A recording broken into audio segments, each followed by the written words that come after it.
In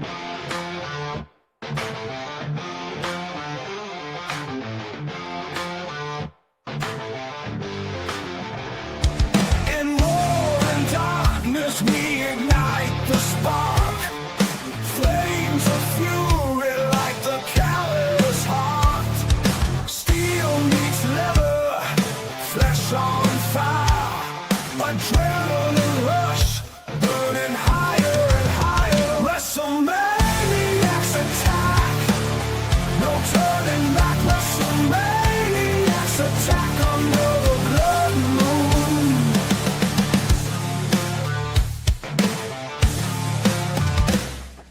Broken bones, wounds that never heal. Minds on the edge, feel the raw deal. Chaos in the ring, sweat dripping rain.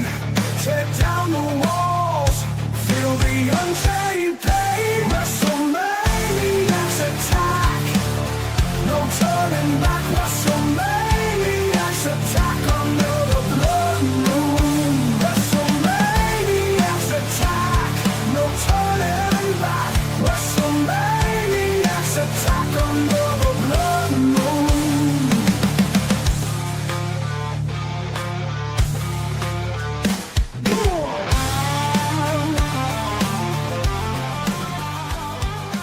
Welcome to WrestleMania. Brother. Hey, what's going on? What's going on, boss? How's everybody doing tonight? Doing pretty good. I always like WrestleMania weekend. I actually, to devote Saturday and Sunday to wrestling, I think it's kind of cool. Once a year, it's always fun. Well, they do that now for a couple events, no? Or is it just Mania and SummerSlam? SummerSlam, but I'm sure the Royal Rumble is coming at some point. They're going to do that 2 nights eventually as well. Again, I don't mind the 2 nights. I would rather have it split than those freaking 6-7 hour shows that we used to get. That was rough back then. I don't know. I'm kind of conflicted because it seems like there's way more commercials and just bullshit on these 2-night events. So Well, we'll get into that, but that I think only started like this year, right? Like, or maybe last year. Like all this, yeah, ESPN last year and is pretty Netflix and shit, noticeable. like that. That's a big issue, but yeah, I guess we'll talk about it. I mean, I don't know we if don't- we'll have difference of opinions or all kind of agree on some stuff, but I definitely think tonight outshined last night for sure. Oh yeah. I mean, Yeah, I we don't- enjoyed last night, but yeah, tonight was a much better night. I think of the matches at least were a bit better on tonight's show. Most of them were actually pretty good, aside from maybe one, which we'll talk about. One was like not so good, but it's always fun to get together and do these post-Mania shows. And we appreciate everybody tuning in because this is not anything that we regularly talk about on on these channels. So this is a multi-stream. It's not only on the Dead Pit channel, the Born to Be Rad channel, it's also on Crater Mania on YouTube, and you guys should go and There's a lot of wrestling talk on my channel, so if you want more wrestling talk, you'll see a lot of it over there. Yeah, we both did episodes of how I got into wrestling, brother. That was fun. But anyway, we're not going to kick it off with the WrestleMania review as of yet, because on Friday night, well, technically early Saturday morning, midnight, I didn't watch it live. I couldn't. My body is just I can't go that late anymore. Just can't do it. The Hall of Fame ceremony, and the last few years they have fitted in after SmackDown because there's really no time since they've done these 2-night shows. There's no time for it otherwise, and a lot of controversy around the Hall of Fame this year. So we definitely need to talk about that because I started watching it on Saturday morning kind of early, and I had not read anything about it. And it was like a 2.5 hour show. And sometimes those Hall of Fame shows go crazy long. Like some of them have been like 4 hours at one time. And I remember back in the day, the only way to see those Hall of Fame shows in their entirety was buying the Blu-ray. You guys remember that? And it was like 4 hours long. The Hall of Fame was. It's a lot of fun. Yeah, I actually have the first ever televised Hall of Fame that they did on VHS. That Bobby Heenan was in, and I can't remember. I think maybe Sergeant Slaughter was in that one, but like whatever it was, who all was in it, like it was the first ever one. I've got it on VHS somewhere around here. I'll show it off sometime, maybe if I can find it. I like that one. That one made me sad because I remember when Heenan was up there and he started crying. He said, "I miss Monsoon" or something like that, and I was like, Yeah. "Oh, that's wicked sad." Yeah. Yeah. That was those were the days. And then they used to come on like the blue, like you'd buy Mania and it would be like a third disc, like a lot of years, like on the DVDs or Blu-rays and stuff. So that was always cool too. But you're right. Like I didn't watch it. I thought I was going to be able to make it, but I didn't on Saturday. So Friday. So I watched it early Saturday morning. I woke up a little bit earlier than usual and I watched it. And like you said, it wasn't as long as usual, but there's a lot of reasons why, you know, as it kind of got going. Like it was really like a 3-person show, and then those other weird legacy ones that were a big freaking waste of time, which we can kind of get into because it started off with Stephanie, kind of led the charge with that. And, you know, she was like the headliner this year. She was, but she opened it, but they wanted to make, obviously they wanted to make AJ feel like the headliner, but we know Stephanie really was. Stephanie took up half of the show. Yeah. Her video package was longer than anybody else's speech but hers. I'm pretty sure.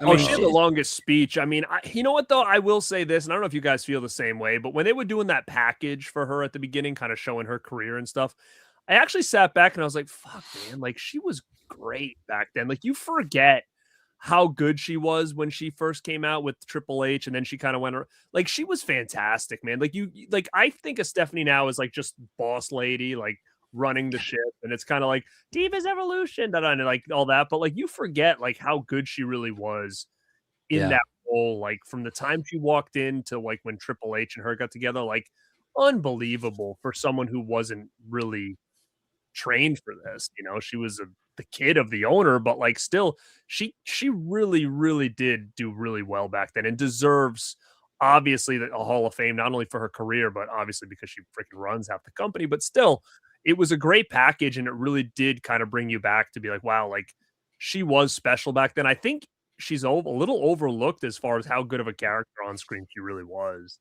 Yeah. So I did appreciate that they did that package. It really did open my eyes to be like, you know what? I freaking miss those times. And the thing is too, like they were younger than we are now then. And like, I feel like that doesn't feel that long ago. And I'm like, dude, like we're time is flying by right now. Yeah, and that I 100% agree with that. I love the video package they put together for her, and especially the music, the bodies from Drowning Pool over it, you know, because that was what they were using when they were reintroducing ECW. Oh, they loved using that song back in the day. Yeah, and then she was there for a short time during the invasion and the alliance angle. She was like the new owner of ECW, and she wore like the backwards like hat that had the ECW logo on it, and so yeah, it's pretty cool. I think Stephanie was definitely a memorable character.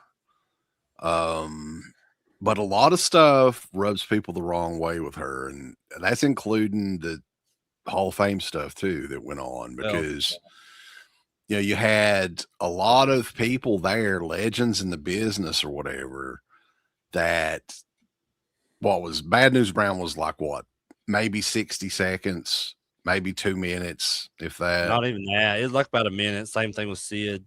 And the legacy, the whole thing that, look, Sid deserved a full induction. The legacy thing for Bad News Brown. Welcome, Stunt Man. What's up, guys? Yo. But the thing that they did was say, I think that was some sort of personal thing that they did, man. I think that was some sort of slight against him in particular. And I don't know why, really. I don't know what kind of issues they may have had, but dude, like that was just fucking confusing. Like, why do you do that? Well, I was thinking about it too, and I thought to myself, like, you know, when they first announced they were legacy inductees, I kind of was pissed because I was like, I felt like when they decided to do that, that was going to be for people like way earlier, a long time ago. Like Sid was newer than the Demolition were, right? So I'm like, that doesn't make sense that Sid would be in this legacy thing.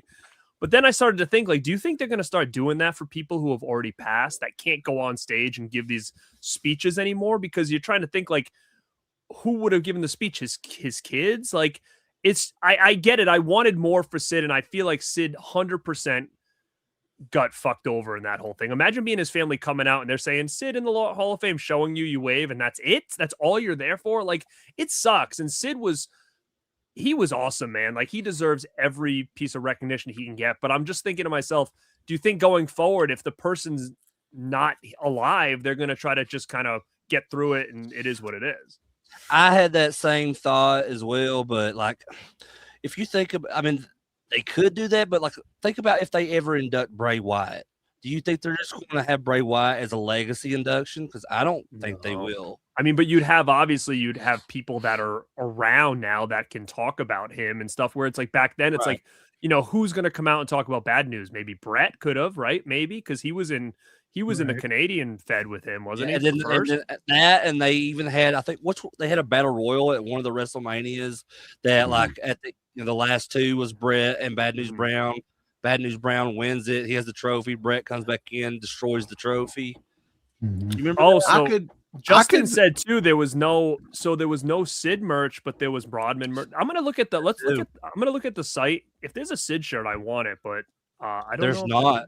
I don't think there is.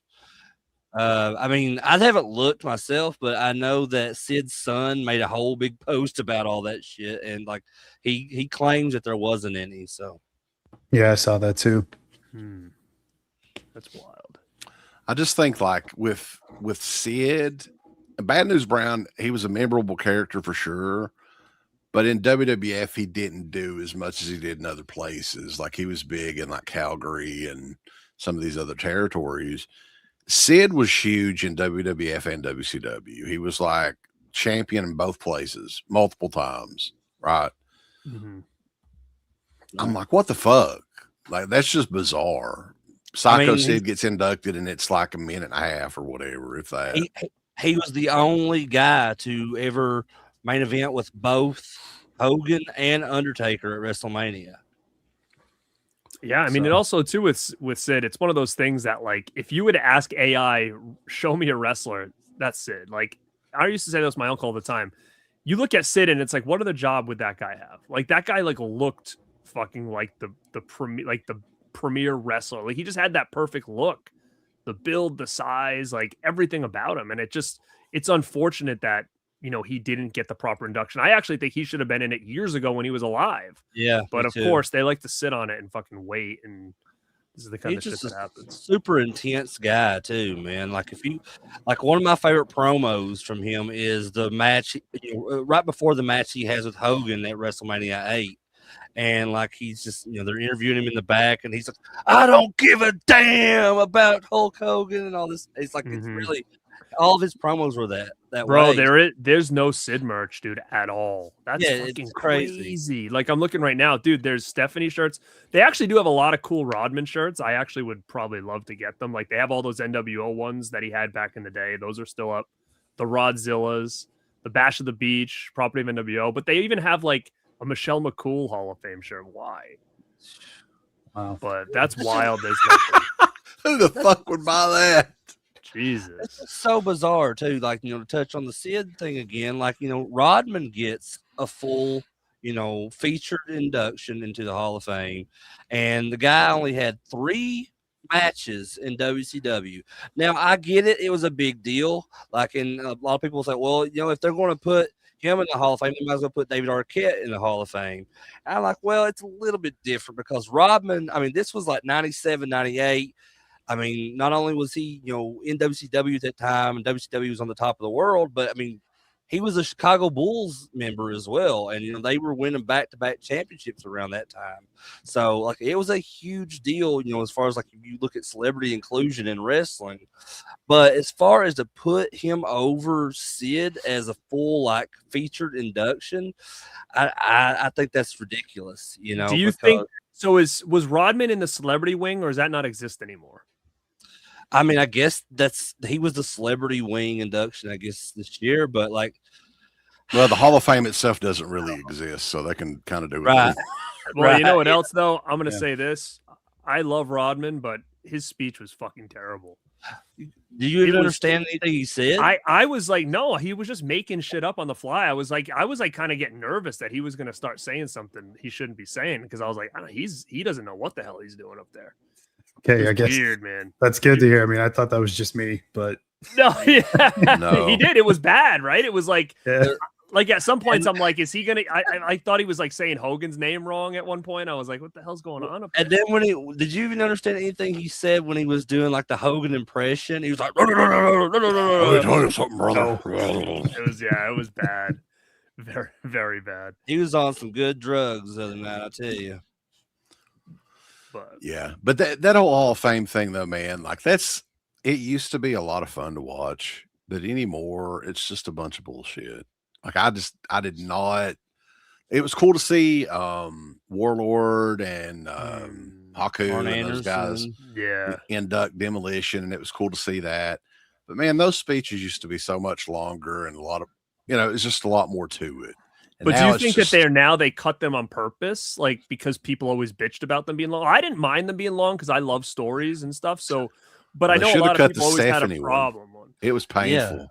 But don't I mean- Demolition seem like great dudes though? They like seem like Yeah. the nicest fucking guys. And They are. I man. was If kind of you've ever met disappointed. I them, don't know if they're I cool. missed it, but did they ever bring up Crush at all? Like even They since- did. Yeah, they said. they they said did? Brian Adams. Oh, okay, because I was like, oh, I wish they would give Crush a little acknowledgement here, but Yeah, they talked so about they did, Mr. okay. Fuji. Yeah, because that would be the only Hall of Fame that he would ever be in, I would imagine, right? I know. I mean, they should have took the little Hasbro figure out like LOD did with fucking Hawk and put the little Crush Hasbro on the table, because Although it Crush was was like what, maybe the last 6 months they yeah, were like it around or wasn't something. long, but I mean, it was still memorable. Like, I mean, he had a bunch of figures in the demo gear. Like, I think he had a Hasbro, he had a Jax, and he had a Mattel all Demolition. So, I mean, I think he's still pretty recognized. Which we'll probably get a lot more merchandise of Crush or the Brian Adams character. They have the rights to him. Like his family gave WWE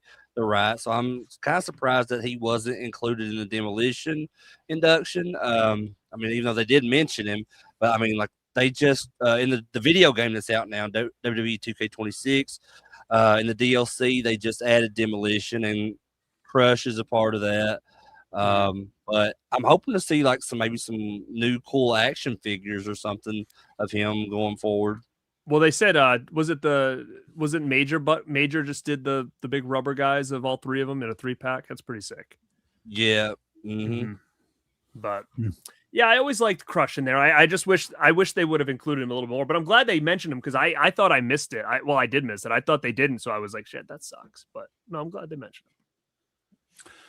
So, I mean, we can go ahead and get started though, because this was a 2-night event, and we decided to just do one post show, which I think, looking back, is definitely the best way to go about it, because there's a lot of filler in both of these shows. But John Cena was the host.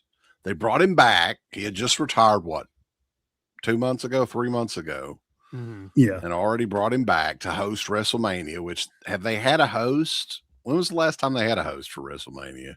Didn't Hulk Hogan did it at 30, right? And then Mhm. Seems like the the Rock, New Day was a host at one time. the right, New or Day something. was I think at 33, WrestleMania 33 maybe, something like that. That's the one that the Hardys returned at. I know didn't the Rock host it one year? I Yeah, think he he was did. like 27. 27, shady yeah. one. Mhm. Yeah. The thing about The Rock, though, I think tomorrow he's going to say he probably would have booked Mania different. Yeah. He'll say that. I wouldn't be surprised. I would have did it different. But yeah, he came out. He's not the wrestler Cena now. He's like got the big nice suit on and everything, and he got the Vince hair almost. And I mean, his stuff was pretty much just throwaway on this. But the opening match, of course, they were congratulating Michael Cole. 25 WrestleManias he's called. That's crazy, right? That's insane to me, right? Yeah. Yeah. But they've always loved Michael Cole, and he's been there longer than anybody else as far as Who doing would have the ever thought? announcing. I would have never in a million years thought Cole was going to be the guy to take over after Jim Ross. Like I No. would have never guessed that looking at that. You roster you back not then. are you not a Michael Cole fan, Garrett? I don't mind him, but I don't. To me, like if you tell me like greatest, I would never have included. Oh well, I think he's up there though, in my opinion. I don't know what if it's just my age, but like when I think of it, I just think of like Heenan, Vince, Gorilla, and Jim Ross. Like those are the big ones that I think of all the time. Oh yeah, those are Mhm. yeah. And I put. Tony I'd even Schiavone say up I would even too. say Shivani. Yeah. Yeah. Brockzilla, what's going on, man? Thank you for the super chat. I'm surprised they let Sid's son come out on Saturday after he shit on the Hall of Fame. He has the same haircut as Sid, though. I was kind of. He looks like he's excited almost about as big as his dad too. He's a big guy.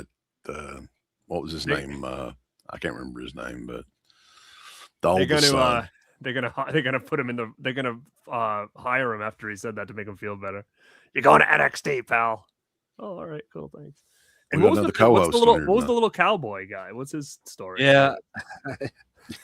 Some close family friend is all I know, and then like there's That was it. photos. That was his neighbor, I think they said, because like he came out with Sid once during his like the late '90s WCW run, and seems like there was like something backstage with him too, like when he was in WWF. But I think they said that was like his neighbor back then. Sick. But I could be mistaken. I don't know. Oh, Sid like the little cowboy guy. Yeah, they were close. Little Sid, little psycho buddy. But opening match though, 6-man tag, LA Knight, the Usos versus Show Speed, Logan Paul, and Austin Theory. There's several matches that seemed like they were just thrown together on the show, and this is definitely one of them. But they chose to open the show with this. What'd you guys think of this match? Fucking glorified Raw match, but like I will say this. I think if like watching Show Speed, he looks great in gear. He like looks like a wrestler. He did well for a guy who's just like him and Logan. I'm thinking to myself, like, damn, these guys just fucking catch on pretty quick. I wouldn't be surprised if they offer him some kind of contract at some point. So yeah, he had really cool looking gear, but something I didn't even realize until my little nephew pointed out when we were watching it. He said he's dressed like Danhausen, and I was like, "Holy shit, he is!" He's got like the black and red like gear. He had the cape on. Cape, yeah. Oh yeah. Do you think that they did that on purpose because of the I little don't know, interaction maybe. with them, or? Possibly, I don't know. Huh? I didn't think about. I noticed he had a cape. I thought it was weird, but I didn't think about anything with the Danhausen. But, Yeah, he said that. I was like, "Oh my gosh, you're right." but I thought he did great. But it was almost like this whole match was like dedicated to like put Speed over, kind of, which was strange. He did a lot better than I thought he would do. Honestly, Yeah, same here. I figured he'd be the one to take the pinfall. Like me too. having the other guy take it, I was just really shocked. Wait, who took the pin? Theory. It was. Yeah. Oh, did he? Poor One Theory. half of your tag champs. Like, Theory came that's back crazy. just to be He's a the shitty jobber guy of the again. group. Like, Yeah. but he came back as like the mystery guy just to be back to jobbing. Like, What's I don't the know. deal with LA Knight? Is like one of those guys that always seems to be popular, but they never do anything with him. What do you think that is? I think there's a little bit of jealousy probably with Triple H, and sees a guy of that size Well- that's good on the mic, and I think there's probably a little bit of like pushback, and maybe LA Knight's the type of guy that speaks his mind, and they don't like that, and I think there's something there backstage that they're not letting him just go all the way, because what's the harm? Like why hold someone back? If it doesn't work, it's not going to work. But I feel like they've done that way too many times with people that were over that totally fucked them up, when it's like, dude, you can make money off of this guy. Just let him go. If it fails, it fails. Like, what do you have to lose? I feel like, and you may love or hate this guy, but I think that they fucking pulled back on Ryback when at a time where he was white hot, and they probably should. They did. But I mean, 100%. I think that they had an opportunity to make this guy a big star, and they pulled back, and then he never ended up gaining that momentum again. And now it's like it's over for him. But I mean, Yeah. I'm afraid with LA Knight, it's like this guy's white hot. What are you going to wait till he's like 52 before you give him the push he needs? It's like it's now or never, and it's like let him fail if you don't think he's going to get over. Like They touch on that a little bit in a couple of episodes of WWE Unreal, where like he was supposed to have, they gave him this chance to do something when they had that Money in the Bank match that Rollins won, and like he fucked it up. And then there was like a few other instances where like they gave him a shot to do something and he fucked it up. So like, I don't know if there's just a lot of like backstage heat on him because of that. There's some, just someone that's just kind of, like Triple H or Michael Hayes or one of those guys, but you might be like, getting in someone's ear like, oh, well, I don't know. We gave this guy a chance and he just keeps fucking up. So, but maybe they fucking just up like see him as an upper mid tier guy. Like that's probably just the way they view him, like, yeah, they don't see anything further out But of I him. do think he's the type of guy that could be utilized in so many different ways in the future. I just don't want him to be like a flash in the pan. Like I think, let him run with, even if it's a like the mid card title, see how he does. Or if they want to push him, great. But like I can see LA Knight transitioning into like a commentator, like a Wade Barrett. Like I think he has that. Like to me, he feels very, I'm not going to say macho man, but in the sense that he's just got a great character where like when he's on the Slim Jim commercials, it's kind of like, yeah, he belongs here. Like I get this. Like it makes sense. Look at Booker T, man. Look at how well he transitioned to a commentator, from a wrestler. And I don't know if you guys watch NXT regularly, but like that's the highlight of the show, really, is Booker T's commentary. And that he's the one. And me and Mark talked about this the other night with John Grande on my channel, but like Booker T really helped, his commentary in NXT really helped a lot of the talent get over and get pushed over into the main roster, like Stephanie Vaquer and Trick Williams. And I mean, but now it just feels kind of different. Like they don't feel as over on the main roster, since they left NXT. It's weird. Yeah, it's like an extra layer to the character, like all his ad libs and his timing with everything. It services them really well. I know what you mean. Something about that Jade. I really like her. I really like that Jade Cargill. Yeah, we know you do, Booker. Yeah, her look and really nothing else. Yeah, something about her I really like. Yeah, we know. But LA Knight and the Usos defeated Theory, Paul, and Speed. And they did the spot at the end where they kind of turned on ISO Speed and like I guess the baby faces kind of got behind him and he did that big splash, which was really cool. But the ISO Speed is probably not even 130 pounds, right? Soaking wet. He was like gliding through the air like a fucking paper airplane or whatever. And I think you called that too, right, Mark? Didn't you say you thought that Speed was going to turn face at the end of the match? I thought it was a possibility, but I didn't think they'd do it. I thought he'd be the one to take the pin just to protect the Vision. So I was way off on that one. Now they're like making him a bigger star than Austin Theory in like one night. But you're in for a long night though, because this kind of started here because the matches, and I think Mark was keeping up with like the match time versus the ads and the entrances and all this. And it adds up, man. Like it was so like I was watching on German Netflix, right? That's what I watch it on. And they kept playing the same 3 or 4 different like trailers for the Hulk Hogan documentary, which looks pretty good, by the way. But I've seen the same 3 trailers like 8 times over the last 2 days. But yeah, we're talking what in between the matches, at least 20 to 30 minutes of bullshit. It's a lot. Mm-hmm. Yeah. It would go away like to an ad, come back, they talk for a few minutes, and it would go back to an ad again. And then you'd have to wait again for wrestling. So but that's the thing. Like we've never had this every match, like we're starting soon thing before, right? And like, it wasn't that bad tonight if they even did it at all, did they? They did it on my feed quite a bit. Tonight too? Mm. I see. I don't remember, but I just remember last night me being like, again. Like, remember back in the day, they'd do it at like an intermission, like halftime, and then they would have like the last 3 matches. Like now it's like, what do they need to waste all that time in between for? Mark, are you jealous that I watched on German Netflix? He's like, me too. That's hilarious. Yeah, I mean, I didn't watch it on German Netflix, but I found a pretty good stream that was not ESPN. Wait, am I the only one that paid for this? Yeah, I borrowed my buddy's Disney Plus account. He has Disney Plus, Hulu, and ESPN all together. So I was like, yeah, That'd have been sick if Crater watched it through the lines, like on Scramble. VPN's the way to go, man. If you I can used get to a do the VPN. through the lines though all the time. My parents like when I ordering that pay per view, I used to try to like get it and like I could watch some WCW. You could pay-per-views, listen like, to through the it, lines. Yeah. That's what Figure I out would listen to it a Like lot. think about how crazy that was back in the day. That you're literally watching like through these little lines and be like, yeah, I know what's going on. I remember having like fond memories of, I think it was Royal Rumble 92. I watched it scramble. I mean, I listened to it and kind of watched it. I had more fun than watching this shit over the last couple of days.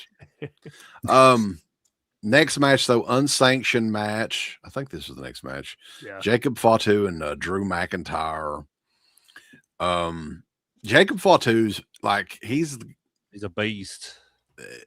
and I'm glad that they let him go over, but at the same time, like Drew McIntyre, I think isn't being used that well, and he's another one that should be in the main event. Yeah, he's fucked. But I mean, how many? You can't have so many people in the main event. It is what it is. Like I agree. I think Drew's always been that guy that's like they give him just a little, but you always know he's kind of like gonna take the fall at the end. Yeah. He's gonna be gone for a while now, right? He's gonna be filming highlights. Yeah. Well, good. Let him go do that. So at least it's something good. He's not just like not being used, which is Right. nice. He can come back and Yeah. So let him go. But yeah, this dude Fatu's good, and I think they got something big with him in the future. I think he could be the WWE champion for too long. I mean, I'm sure we'll get into that later about stuff with Cody, but like something's going down, I think. yeah, Cody had cunt eye last night. I don't know what the hell. Tay, can you explain? Poor Can you explain to everybody what you told us? Some of the reasons you don't like Cody. Oh, there's a thought that lot was of kinda funny. reasons. I can Yeah, go but- on. But I don't know if we have enough explaining it time. you explained it to Crater, and I just wanted to hear to say it again. The reasons that you don't like him. Well, he's got a Yeah, pocket. let's Who hear the it. fuck in 2026 carries a pocket watch? A fucking pocket watch. Right. Okay, why else? He's got the 1930s business suit that he wears down there. John Cena light. What else did you like? You didn't I like don't know the bow tie. You didn't like that. I don't either. like his tie. I don't like his hair, his frizzy fried fucking bleached hair. Jesus Christ, dude. So we're in a chat and he's writing all that, and then Crater just writes, "That's kind of random reasons not to like a guy." I was like, It I've is. got more. No, but like the thing with Cody is people are just sick of his shtick. He needs to change it up. I think if he turned heel, that would be the best thing that could happen for him. So when I finally meet you in person in Pittsburgh, do you want me to text you and say, "What should I wear before approaching you?" Yeah, don't bring a pocket watch, motherfucker. Wait a minute, Garrett, are you gonna be at Living Dead weekend? I am, yeah. I am too. Oh baby. We're gonna have some slaw sandwiches. WrestleManiacs brothers. running wild in I Monroeville. was We're gonna trying to be get some- Mark to show up, but he won't. Wallaby he won't come. licorice, baby. Let's go. It's not that I don't want to. I definitely do. It's just it's a 10-hour drive. Like it's Take the private jet then. Yeah. Hour tops. that's true. Private jet with the 4 couches. Yeah. He's got his own speaker couches in the jet too. Updated models. Change them out. Oh boy. But what did you guys think of the McIntyre and Fatu I thought it was unsanctioned great. match? I actually thought it was one of the best matches of night one. Mhm. It was 14 minutes, 9 seconds. Pretty good. I mean, there wasn't anything super memorable in it, though. Mm. They do those street fights and stuff too often, too. Like they should, Yeah. if they're going to do something like that for Mania, they should have more of a gimmick to it and explain it a little bit better. Like, Which why don't they do? they did that for Dom and Balor. It was like just announced today that it was going to be a street fight. Like it wasn't Yeah. promoted with the weeks, leading up to the match or Mania. Very last minute. Yeah. And they just like, oh, okay, this match is now a street fight. Unsanctioned. Just continuing on here. That was a fine match, though. I like Jacob Fatu quite a bit. Yeah, it I was like Drew alright. McIntyre as well, but they never do anything with him. So, after some more breaks and commercials, and we got to see Hulk Hogan versus Ted DiBiase from 1979, Madison Square Garden again. WWE Women's Championship Fatal 4-Way match. We got the new Demolition, Nia Jax, and Lash. I thought that Legend. was great, though. I liked it loved too. that. Yeah. I wish it would have been. They should have just done black though. Yeah. But I mean, I get it, but it was cool. I liked it too, and I thought for sure that CK would shit all over that. They kind of look like Klan members walking down there in that. God. From the distance. Holy shit. They did. You know what's gonna happen is all of a sudden, like we're gonna hear tomorrow. It's like the Jason universe really liked what Nia Jax looked like. She's gonna be the next Jason. And you had fucking someone say that like during their entrance, did they say like the Jason hockey mask? Did they? But I must have missed it. I think when they were inducting Demolition Hall of Fame, somebody had mentioned that it was. Or it might have been that. Yeah, I can't remember. But here's a question: what did remember it was like all this stuff where Braun Strowman was going to be Jason? Is that still a thing, or is that just like that's bullshit? Remember that whole thing came out? Yeah, I remember. Yeah, I don't think that's true though. What do you think of Charlotte Flair and Alexa Bliss's costumes coming down to the... They were like banging into each other with those wings. I liked Alexa's. It was the tribute to Bray Wyatt was cool. Just as a moth. I thought it was. But as far as Charlotte's, it was I don't know.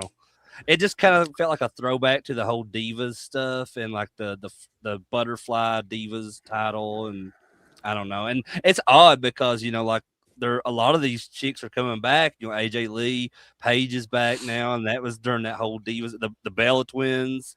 It's almost like, and they're trying to bring back, I think, was it Chelsea Green that said that she was trying to start a petition to bring the Divas title back? Mm-hmm. It was, yeah. I'm not sure. But anyway, I thought that they both kind of looked ridiculous. Alexa, like, what was with her makeup too, man? Like, holy shit, she looked like somebody from one John Waters movie or something, right? I thought it was cool looking. She looked like Glenda or something. Yeah, versus Bailey, Lyra Vaquera versus. They need to be gone, dude. Both of them gone. I don't care. Garrett always like fire his ass. I would fire a lot of people.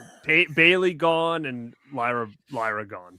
I mean, I like Bailey and all, but she's not gonna go over anymore. She's done. There's too many people that are ahead of her now. It's like a big waste of time for her. She's might as well go to AEW and feud with Sasha and be over. What would she be in AEW though? What was her name before she was in WWE? I don't even know. I don't know, but she can do whatever she wants. I mean, Sasha calls the shots over there. She'll be fine. Brie Bella.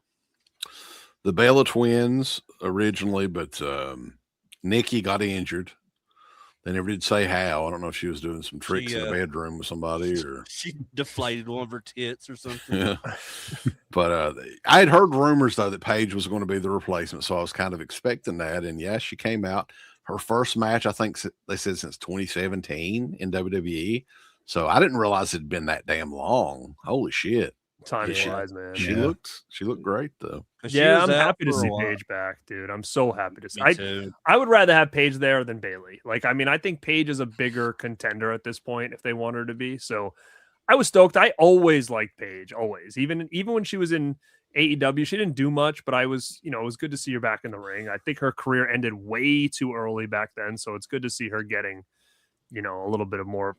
I hope to see her kind of in the picture, dude, now, because a lot of these girls are getting older and Paige is still young.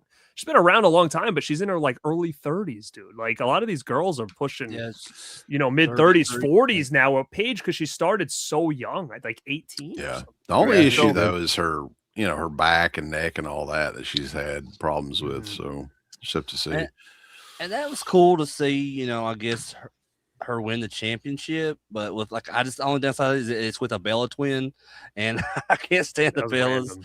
But I honestly feel like they're going to do the same exact thing tomorrow night on Raw that they did last year with Becky and Lyra, and they're going to drop it. Either Paige or Brie, they're going to turn on the other, and they're going to drop the titles to someone else. Because if you think about it, it's a weird pairing for tag champs. Yeah, Paige and Brie Bella it's a really strange pairing, and I don't foresee them holding those titles long. But if that's the case, don't you think they could have on the fly been like, yeah, let's not just have them win because it's stupid. Like, You know what I mean? Like they should have just called an audible and had someone else go over, but to like have Paige come back, win a belt on her first night back, and then just lose it just on Monday, it just feels like what was the point of even going to that route at that point? I mean, I'm not really like surprised at anything anymore when it comes to the booking, you know. So Nope, we said the Bellas are gonna win. No changing it now. Like then who would win tomorrow? Probably someone from that match. maybe I think Bailey and Lyra. I would No, think. they're not winning anything. I think Nia Jackson, that other chick, probably should have won. To be honest with you, I thought for why I sure think- though, because they had the Charlotte and Alexa come out there as fucking butterflies, that they would have some sort of big hawk thing for fucking Lyra, but they didn't. Like she's the bird lady or whatever usually. Yeah, but There they're probably was like something no that wings happened. tonight. So During something their tells me entrance. that they're done with her. Like I think that because they normally cut wrestlers around the a week or two after Mania. I think she's one that may be getting cut. I do. I hope not. I mean, really, but you can't save like Lyra everybody. more than I did. That's But true. what is she gonna do? Like she's not gonna be anything. I mean, they don't even know what to do with Oscar. The fans don't really like her either. She's not getting a response at all. It sucks, man. I really like Lyra for some reason, man. Like I thought I was, but then when I watched Unreal and they kind of featured her on there, it just seems like, you know, she was really genuine about wanting to be there and everything, and she's really, this is something that's really important to her to kind of to make it, and just it sucks to see that she's really not gaining any kind of success or developing any, you know, as a star in WWE. And I really want it for her, but it just doesn't seem like it's going to happen at this point. I mean, I think they've given her way more opportunity than she deserved early on. I mean, think about all the shit she's already accomplished, and she's never been over, ever. Yeah, I know. And you have people like you Mhm. said, like Stratton's not on Mania, Chelsea's not Dude. on Mania, That- Asuka's not on Mania, and then you have Lyra. Io's not on Mania. That's what that's what I Well, mean. So it's like she's lucky that she even had a match, because like there's other girls that are over that are sitting in the back, like at catering, when she's out there getting zero reaction that she hasn't had at all. I mean, I like, definitely think she's about done. That Kiana James girl, I think she's really good, but she just doesn't She have a is. gimmick. Who is I this? mean, Kiana James, she's like the mouthpiece for Julia, the other Japanese girl that's on SmackDown. She's a who's wrestler though too. She's the women's US United States champion. champion. And then she was in the women's elimination chamber. Oh, is she the one with like she comes out with like the schoolgirl outfit on or whatever? Yeah. something like that. Yeah, Okay, yeah. she's cool. She's kind of bigger, right? Like tall.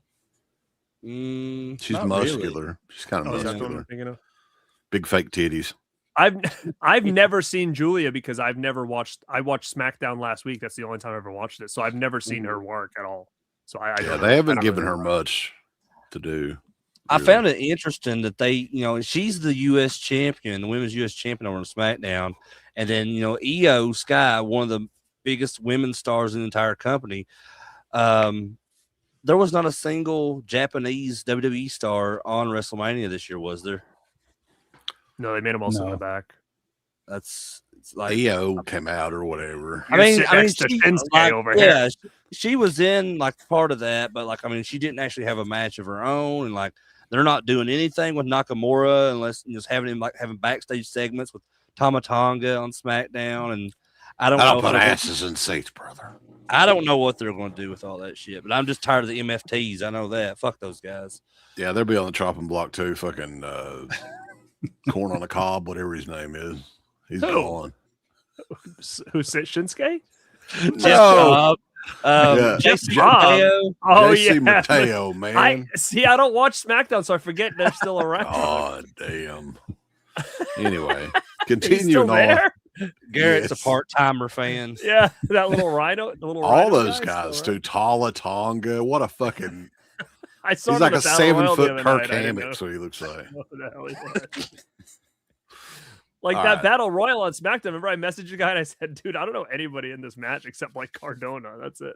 Like all these people." Mid Cardona. Hey, it's not Women's guy. Fire his Intercontinental. no. Women's Intercontinental Championship Which is that? match. And this feud has gone on forever too. So I think hopefully it's over. AJ Lee versus Becky Lynch. I don't care about either one of these bitches anymore. I just This is I like think it's over. It's got to be like AJ's going to go away for a little while. So Yeah. Becky Well, can.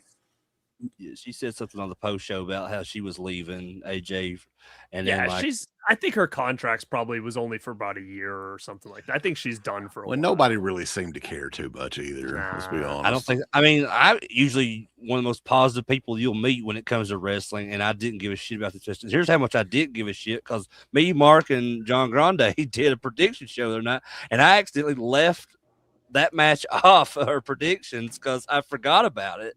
Because I think AJ Lee sucks on the mic. She's not great in the ring. She's very just boring and awkward, and I feel like she's only there because of CM Punk.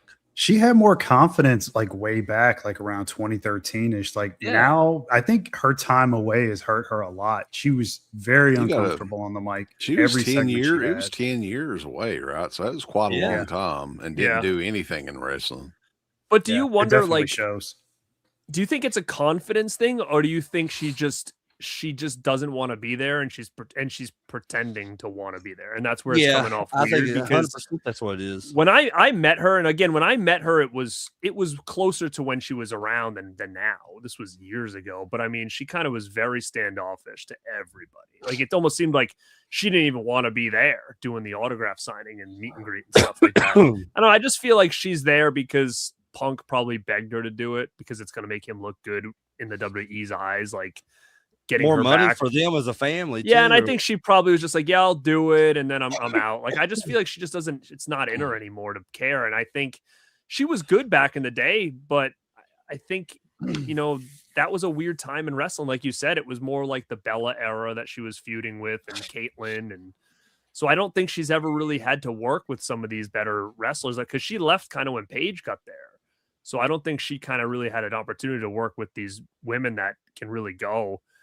And I think I like AJ, but I think she's just over it at this point. It was cool to see her come back, but if she's gone now, it's fine. Got another super chat here before we move on a little bit. What's going on, Michael? Lyra is a great wrestler. She just needs a little edge to her, something to make her connect. I would much rather see her than Lash or even the Bellas at this point. I mean, the problem is that in WWE you need to connect. So good wrestler or not, like then she needs to go to TNA or AEW if that's the case. I mean, she's a good wrestler. I'm not saying she's not. I'm just saying to be a star though, you need to connect with the audience. You could be a terrible wrestler, but if you connect, I think like Jade Cargill's not a good wrestler, but she's connecting a lot better than Lyra is as a character. So they're gonna keep her over Lyra. I just think it's. You're right. She needs an edge, but I just don't buy it from her. Like, could you even see unless she can really snap into like a weird, crazy heel, I just don't look at her and think heel to me. Mm-hmm. What do you guys think? Yeah, She's I don't know what definitely you do with her. Yeah, unique for sure, but I don't know what you do with her now. They already gave her that title run. She had the feud with Becky, so she's done the mid-card thing for the title there. She's not going to go up against Rhea, so she's just going to be floundering, I think, for the next few months until they find a spot for her. It's tough, man, because like most of these shows, I mean, I know sometimes they have multiple women's matches or whatever, right? But you've really got to show something, and the crowd's just never been behind her. It's like almost sad, really.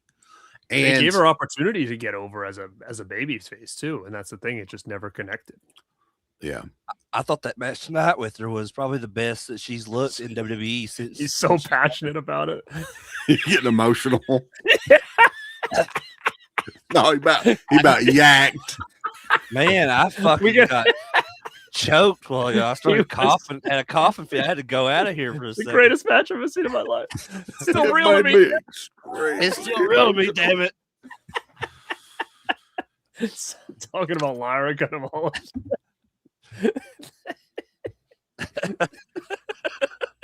Something else that somebody had noted on here, though. Becky Lynch had not had a singles match against anyone other than AJ Lee and Maxine Dupree since August of 2025. I think AJ, I mean, I love Becky. She was my favorite for a long time. She does not, I don't care about it anymore. I think her time's kind of done.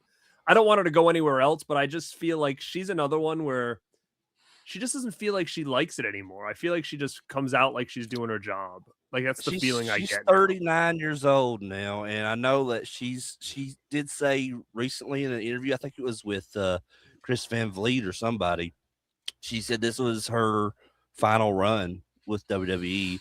And I think she said once her contract is done, like she's just going to focus on being a mom. Sad again. Yeah, no, I think that's probably the best thing for her now. And then maybe come back later down the road and do like a one-off, but Yeah, do some I don't Trish know. Stratus appearances. But I'm gonna just bring this up really quick. Mhm. He's the majority of his right. I agree, and that's why when I talk to you guys and I say I'd fire all these people, and that's the reason because then nobody's over. Like there's so many guys on the show tonight that are over, and if they went away tomorrow, nobody would give a shit. And it sucks. It's sad. Why aren't they finding people that are like connecting? Is it because ticket prices are way too expensive and no one's showing up? I don't know. I think a lot of it is the booking, at least from week to week with Raw and SmackDown. I mean, Crater, you could probably second this a little bit. The character work is just not anywhere near where it should be. Like it's way off. Like they're not building people well enough on these week to week shows, at least to me. Like it's just not there. No, I mean they're definitely not like, and especially with AJ Lee, it feels like that's something they would have worked on her with if they were going to have her in such a featured WrestleMania match with Becky, because like I said, you look at her, when she's doing these promos, she's talking on the mic and everything, it's so awkward. Like it just feels like she is just, she's fed these lines and they haven't given her a single like acting class in wrestling or anything. And they're just like, okay, go out there and say these lines. And like she says it in the weirdest way possible to me. Like it feels so cringy to watch sometimes, honestly. Yeah, you're not sure if she's playing character or telling the truth. Like when she was like, I went to rehab or something, because like she was saying, I'm like, wait, did she really, or is she playing like, or she mean her character? Like, was it rehab, or she just said she was just in therapy? Because, therapy. That's what it was. Yeah. I went to therapy. Like, how dare you, or whatever. And it was like, she's a fucking drug addict married to CM Punk. But did you really go to therapy, or are you saying that because your character was crazy before? Like, I couldn't tell if she was being like straight or no, like I think that was true, actually. Yeah, I think it is. I think she was like, for some reason, seems like I read that she contemplated suicide or something at one point. Really? Or something like that. Yeah, I don't know, but I don't want to get into that. Carter Redemption with a super chat. Developmental is good at making an entrance. Nothing much character-wise beyond that. Thank you, sir. That's happening. Or booking is just worse. They don't know what to do with them. It's a weird thing that WWE did for the entrances of Becky Lynch, where they had this band, the Wonder Years, the band that does her actual theme song. They're supposed to be performing live, but there was like a miscue, and like the music started before the guy could start like singing into the mic. And I'm like, so they're having this guy lip sync, and the band is not really playing. I mean, when did they start doing that shit? Because as far as I know, all the bands that performed live before WWE was actually performing. But was that really what was going on? Because, or do you think that there was some kind of like weird timer with the show? Because even like tonight when Rhea came out, she was singing her song, but it wasn't even matching the words. So like, do you think there might have been some kind of weird like with the monitors or something? Yeah, like it was like I noticed that a lot last night where everybody was mouthing stuff like Liv Morgan, I think, what too. I was hearing. Yeah, I noticed that too. So I think that they were really singing it. I just think we got a weird. It was coming off weird on the TV. Yeah, that's the way. That's the way it came across. It's like, because definitely what I seen on TV was like the vocals started for the track, and then like he like missed his cue, and it was like he started after the vocals had already started. So I was like, okay, so I know. Lip syncing. Yeah, I think it was what we saw versus what was reality. I think there was something because everybody was off. Like every song that came on and the wrestlers were mouthing the words, they were off. So I think it was definitely something of what we were seeing versus reality. But when they when they said now introducing the Wonder Years, I'm like sitting there waiting for Fred Savage to come on. I'm like, what the fuck is going on here? Play some I fucking didn't Joe those guys Cocker. live. Yeah, I I've didn't actually seen that even band know. live. Like, I've never heard of that band in my life until tonight. Yeah, I like them. Like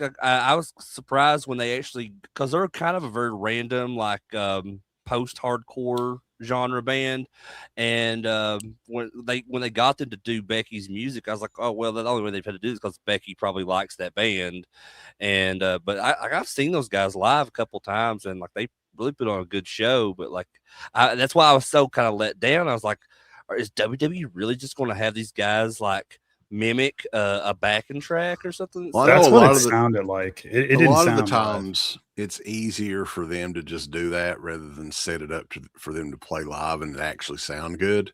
Because I know a lot of like live TV shows and stuff would rather, musicians just do that. Mhm. So maybe that's I would have part of it. rather seen Jason Hervey out there, to be honest with you. But He was at the Hall of Fame. Did you see him? no, He was in I the didn't see him. crowd at the Hall of Oh, Fame. then he should have came out when they said. I'll the have Wonder to Years. clip it and send it to you. But Jason Hervey was he I there mean, with Missy Hyatt? Yeah, I don't know. Just That's do like it, Eric Dan, yeah. Bischoff's best friend, right? Get back together, yeah. He hooked back up with Missy Hyatt. Anyway, Gunther versus Seth Rollins, right? This is another one that was simply just thrown together. They didn't really have a history or anything. I think they were kind of alluding to Heyman, maybe paid Gunther off or something, right? Or I don't know. We'll see. Yeah, but they never really like forward No. like that story never wrapped around, right? Like they never went back to No. it, The, right? Not the only yet. thing the only thing they touched on that was after Gunther, that one Raw where Gunther came in the back and he kind of standing there with Heyman, and like Heyman just made it clear that he didn't like pay off Gunther or anything, but like Gunther's like, well, you owe me a favor or whatever, and I'm pretty sure I know what that favor is going to be. Why does everybody keep saying that to Heyman? What is he doing? Going down on people in the back? Yeah, Like everybody's like, now it's my turn to get that. You owe me a favor, brother." sexy favor, baby. Like, why is everybody asking Heyman for favors? What is he? What does like he? have we the- heard what happened in those bingo halls in Like, ECW. so do you think if he had all this pull, like Austin Theory or Logan would be going after the title like every week? Like, what favors does Heyman have that he's giving everybody? I thought this was a pretty great match, though. I mean, I was kind of I expecting it to be good. Probably the best match of not one. I'd in say my so opinion. for sure. Yeah. And we got to see Braun come back, which Yeah. I was surprised he was that physical, right? Because they say, after a hernia surgery, man, you got to be very careful for a little bit. Mhm. But yeah, man, he looked great. And I guess that's the next feud with Seth Rollins and Braun Breaker coming up, probably Backlash, He's awesome, maybe. though, man. Braun's awesome. Like, So what it's happens? rare to with see a new guy that you just kind of like. This guy's got everything you need. So what happens with Gunther now, though? Like, I mean, does he just kind of go back and do his own thing, and then just kind of like somewhere down the line, maybe around SummerSlam, he asks, for the favor from Heyman, which I think is going to be, which I think is going to be a match with Brock. Honestly, I don't think think tomorrow he should Not Roman? he should pin. Well, Brock hung it up, man. He ain't doing it. He's Yeah. done. Whatever. What the fuck ever. He's not done. It's gonna happen tomorrow. They're gonna say Gunther versus Bailey and Lyra. If they lose, they're gone, retired. He's gonna retire them. They're out. Tomorrow. Fire his ass. They're gone. Gunther's one of those guys, though, man. Like, he has never had like a good program going into Mania, ever. It just seems like they've thrown his shit together every year, and that's unfortunate, really. I mean, I don't know what to think if this was Brock's last match. Oba's the younger guy, so I think that was the right call, because Gunther's like 40 years old, right? He's almost 40, I think. I think maybe. Yeah. I don't know. So, I mean, I would have rather seen that than Gunther. I mean, even though that's a good gimmick and everything, there's always more people to retire. But anything Gunther does is gold, in my opinion. Yeah, he's great. I mean, and the match was good for two vets in there doing their thing. It was great. It's great to see Braun, and like I said, just watching him on that stage sprinting like a friggin' machine. I'm thinking, he's either going to kill Rollins or he's going to fucking take a nosedive on these stairs. Like, I was nervous when he was running down those stairs, but it came off looking good, I think, for what it was. So I was happy to see him. I'm glad he's back. And I think he's definitely of the future. So whatever they do with him now is just going to work him up. So probably the Rumble. He'll probably win it and move on to I Mania think next year. I think that this match was probably my favorite match of night one. I think it's definitely, it stood out more than the others just because I don't know, it felt more physical than the other ones did. And it's just odd to me too, like because they had 2 weeks to kind of build that match going into Mania, and it just came off as more appealing than anything else on the night one card. I mean, but look at Oba and Brock. Like they didn't really speak any words amongst one another. Leading into that match, and like it was one of the most anticipated matches in all the week of the whole weekend. It's odd. It's like they put all of this effort into these other stories for these matches, and just like they kind of, when it comes time to have that match at Mania, they almost like fall short, or they're just, the matches are short themselves. I don't understand what the process is behind that. The whole booking has been weird. The storylines have been weird. Yeah, and they don't do many, like they did it, I think, a little bit tonight, but like they exchanged the commercials that they were showing, and when they used to show like lead up packages, before a match, where they'd kind of show you how we got here to kind of build up the thing. They didn't do a lot of that this time, which was weird, because then a lot of matches just kind of felt like, oh, okay, it's this. Like there was no build, like in like a package. So if you didn't watch Raw or SmackDown in the last 6 months it came on here, you wouldn't know what the hell was going on. That's because a lot of this shit didn't make any sense. Most of these matches weren't built up at all. They were just kind of thrown together. Yeah, I mean, there was a history with the women's match a bit. Stephanie Vicker and Liv Morgan. That was the next one. I was kind of looking forward to it because I really like what they're doing with Liv right now. She still looked rough from that damn headbutt though a couple of weeks ago. Holy shit. She had like a little horn coming out of her head, like that guy from Never Ending Story. That's what I thought of when I saw it. But I like this match quite a bit. They had the entrance with her new music video. You guys getting funky like a monkey. Listen to that, baby. Is it just me, or did that whole thing come out of nowhere? Like, did anybody even know she was going to be doing music at all? Well, she's not singing. I mean, that's like Britney Spears type singing, right? They're actually but that's got to be her singing. It's not. It's supposed to, what they said, that's supposed to be her singing, but like it's obviously like they've auto-tuned out the ass. Editing to it. But what's the plan here? Like, is she gonna have an album, or is this just gonna be like a one-off? Like, remember that time I sang a song? Like, here's like the weird thing. What is the reason behind all this? Like, what is this leading to? She did an interview the other day, and like they asked her about that, and she said in that interview that she was one and done, like she wasn't going to do any more music after that. But then, like last night, after Mania on the post show, they're talking to her, and I think Corey Graves or one of those guys asked her the same question, and she just kind of alluded to, like, I don't know, maybe I'll do some more, maybe I won't. Like she gave this fucking Tom Atkins answer, and I was like, okay, so honestly, I don't want to see anymore because I feel like that really threw off. What the fuck? Why just do this then? Just once? Like, I just had a dream of making a music video one time. That's kind of what it seems like. Yeah, just a little experiment, I guess. Fucking Jeff Jarrett or something. Like, what the fuck is the point of this? I don't get. I didn't get it. I still don't. Well, the strange thing is they didn't really hype that up at all. They just were like, "Here it is, boys. Here's the new video." Yeah, like it popped up on my news feed like early that day, and then that night on Raw they showed it, and I was like, "Holy shit! They're going to actually use this for this fucking feud," and I was like, "This." I don't get it. I really don't, because I was enjoying that feud as well, like leading into it. I mean, because it was really, really interesting, because a lot of the segments leading up to it is almost like they were trying to make Stephanie the heel in that feud, because she was the one that was doing all the ambush and attacking Liv from behind and shit, and just making her like, like, you're nothing, you've been nothing, and all this shit like that she would say to her. So she came off very heelish. I was like, so that's why I was so kind of invested in. I was like, where are they going with this? And then that music video drops. I'm like, okay, now what the fuck are they doing? That might be the best thing they've done with Stephanie the whole time she was champion. I mean, I told you, Grado, like, I don't think they booked her well at all. It sucks she No, had to it's drop weird. the title, but I saw it coming.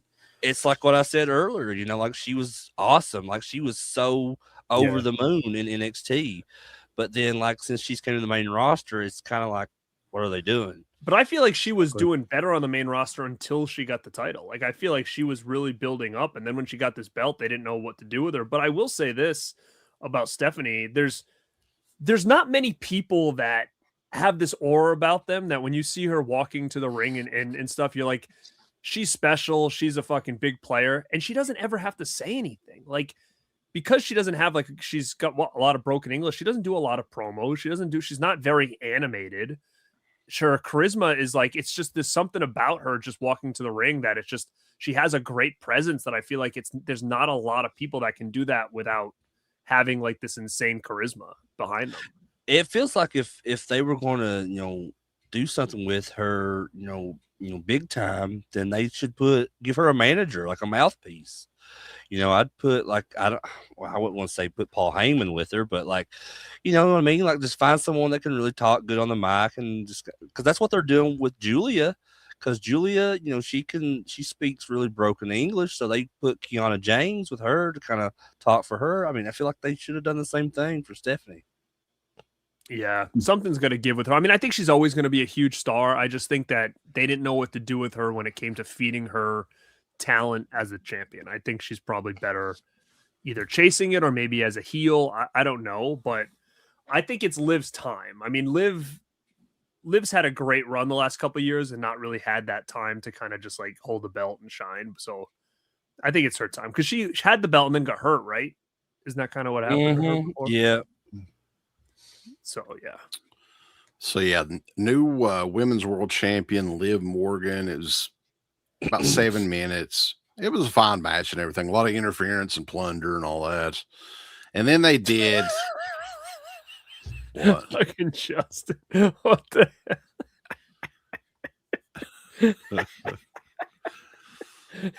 Just listen, I'm not gonna lie. I've thought the same fucking thing before. He's like, I'm not in it for conversation. I didn't know her boyfriend was deaf. No, I had no idea. Yeah, Miles They Bourne, do sign his name. language. He's in NXT, and so like he actually was on NXT the other night. He made the comment, like saying that after the show, he's going to celebrate with his favorite dessert, and he like winks at the camera. That's all he gets. She's like, are you talking to me? I can't hear shit you're saying. Let's go. So John Cena comes back out, gives the attendance number. Who knows if it's real or not? No, why do they have to do that tonight? We all know that shit wasn't sold out, not even close. So why even like go out there? And They be did like, it both "This is how many nights." Did he say it was but- sold out? But no, but I'm saying if it's not sold out, why even do this? Like, Yeah, I because don't know. It's tradition. I mean, 50,000 is a lot of people, but like it feels very small compared to previous like attendance records with WrestleMania. You know, like Yeah. 90,000 or whatever. We need to quit charging fucking $50,000 for tickets or whatever. Well, that's, yeah. I hope that shit's over, dude. That's $10,000 for a ticket to go on Cody's bus or whatever it was. Well, it's Yeah. like the little names that were around the ring and stuff too. They were selling those. They were selling plaques of those for like $1,000. If you Oh, so wanted you're your- saying your name on last the year it canvas. was 60,000, the same building. So last year they did more. Mm. Okay, that's good. Yeah, It's they good shouldn't to have had know. it in the Like, same fucking building 2 years in a row. I know that's why they couldn't say new attendance record. They couldn't do that. Right. But it's good to see that it wasn't as many people because maybe that'll show them like they need to cut that bullshit out. Like that's ridiculous, and especially for the show you got last night. Imagine paying that ticket for that. No, I'd be pissed. I would have never paid it anyway, but this is me.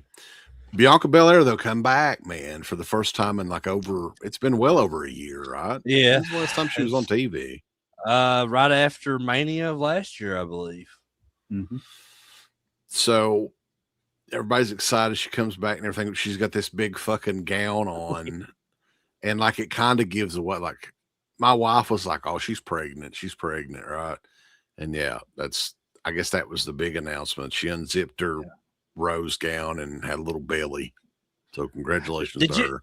Did you like notice like she got a huge pop when she came out there. And then when she revealed that she was pregnant, there was some boos in the crowd. Yeah. Well, it's the fact that she has been gone so long, and now she's going to be gone for at least another 8 or 9 months, whatever it Yeah. is.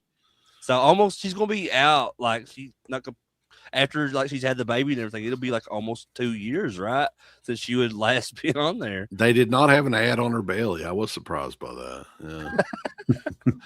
And So like when her husband, if they ever put Montez Ford back on TV, they just want to boo They him for won't. getting her pregnant. Did you see there was a clip of him where he gained like 50 pounds or whatever?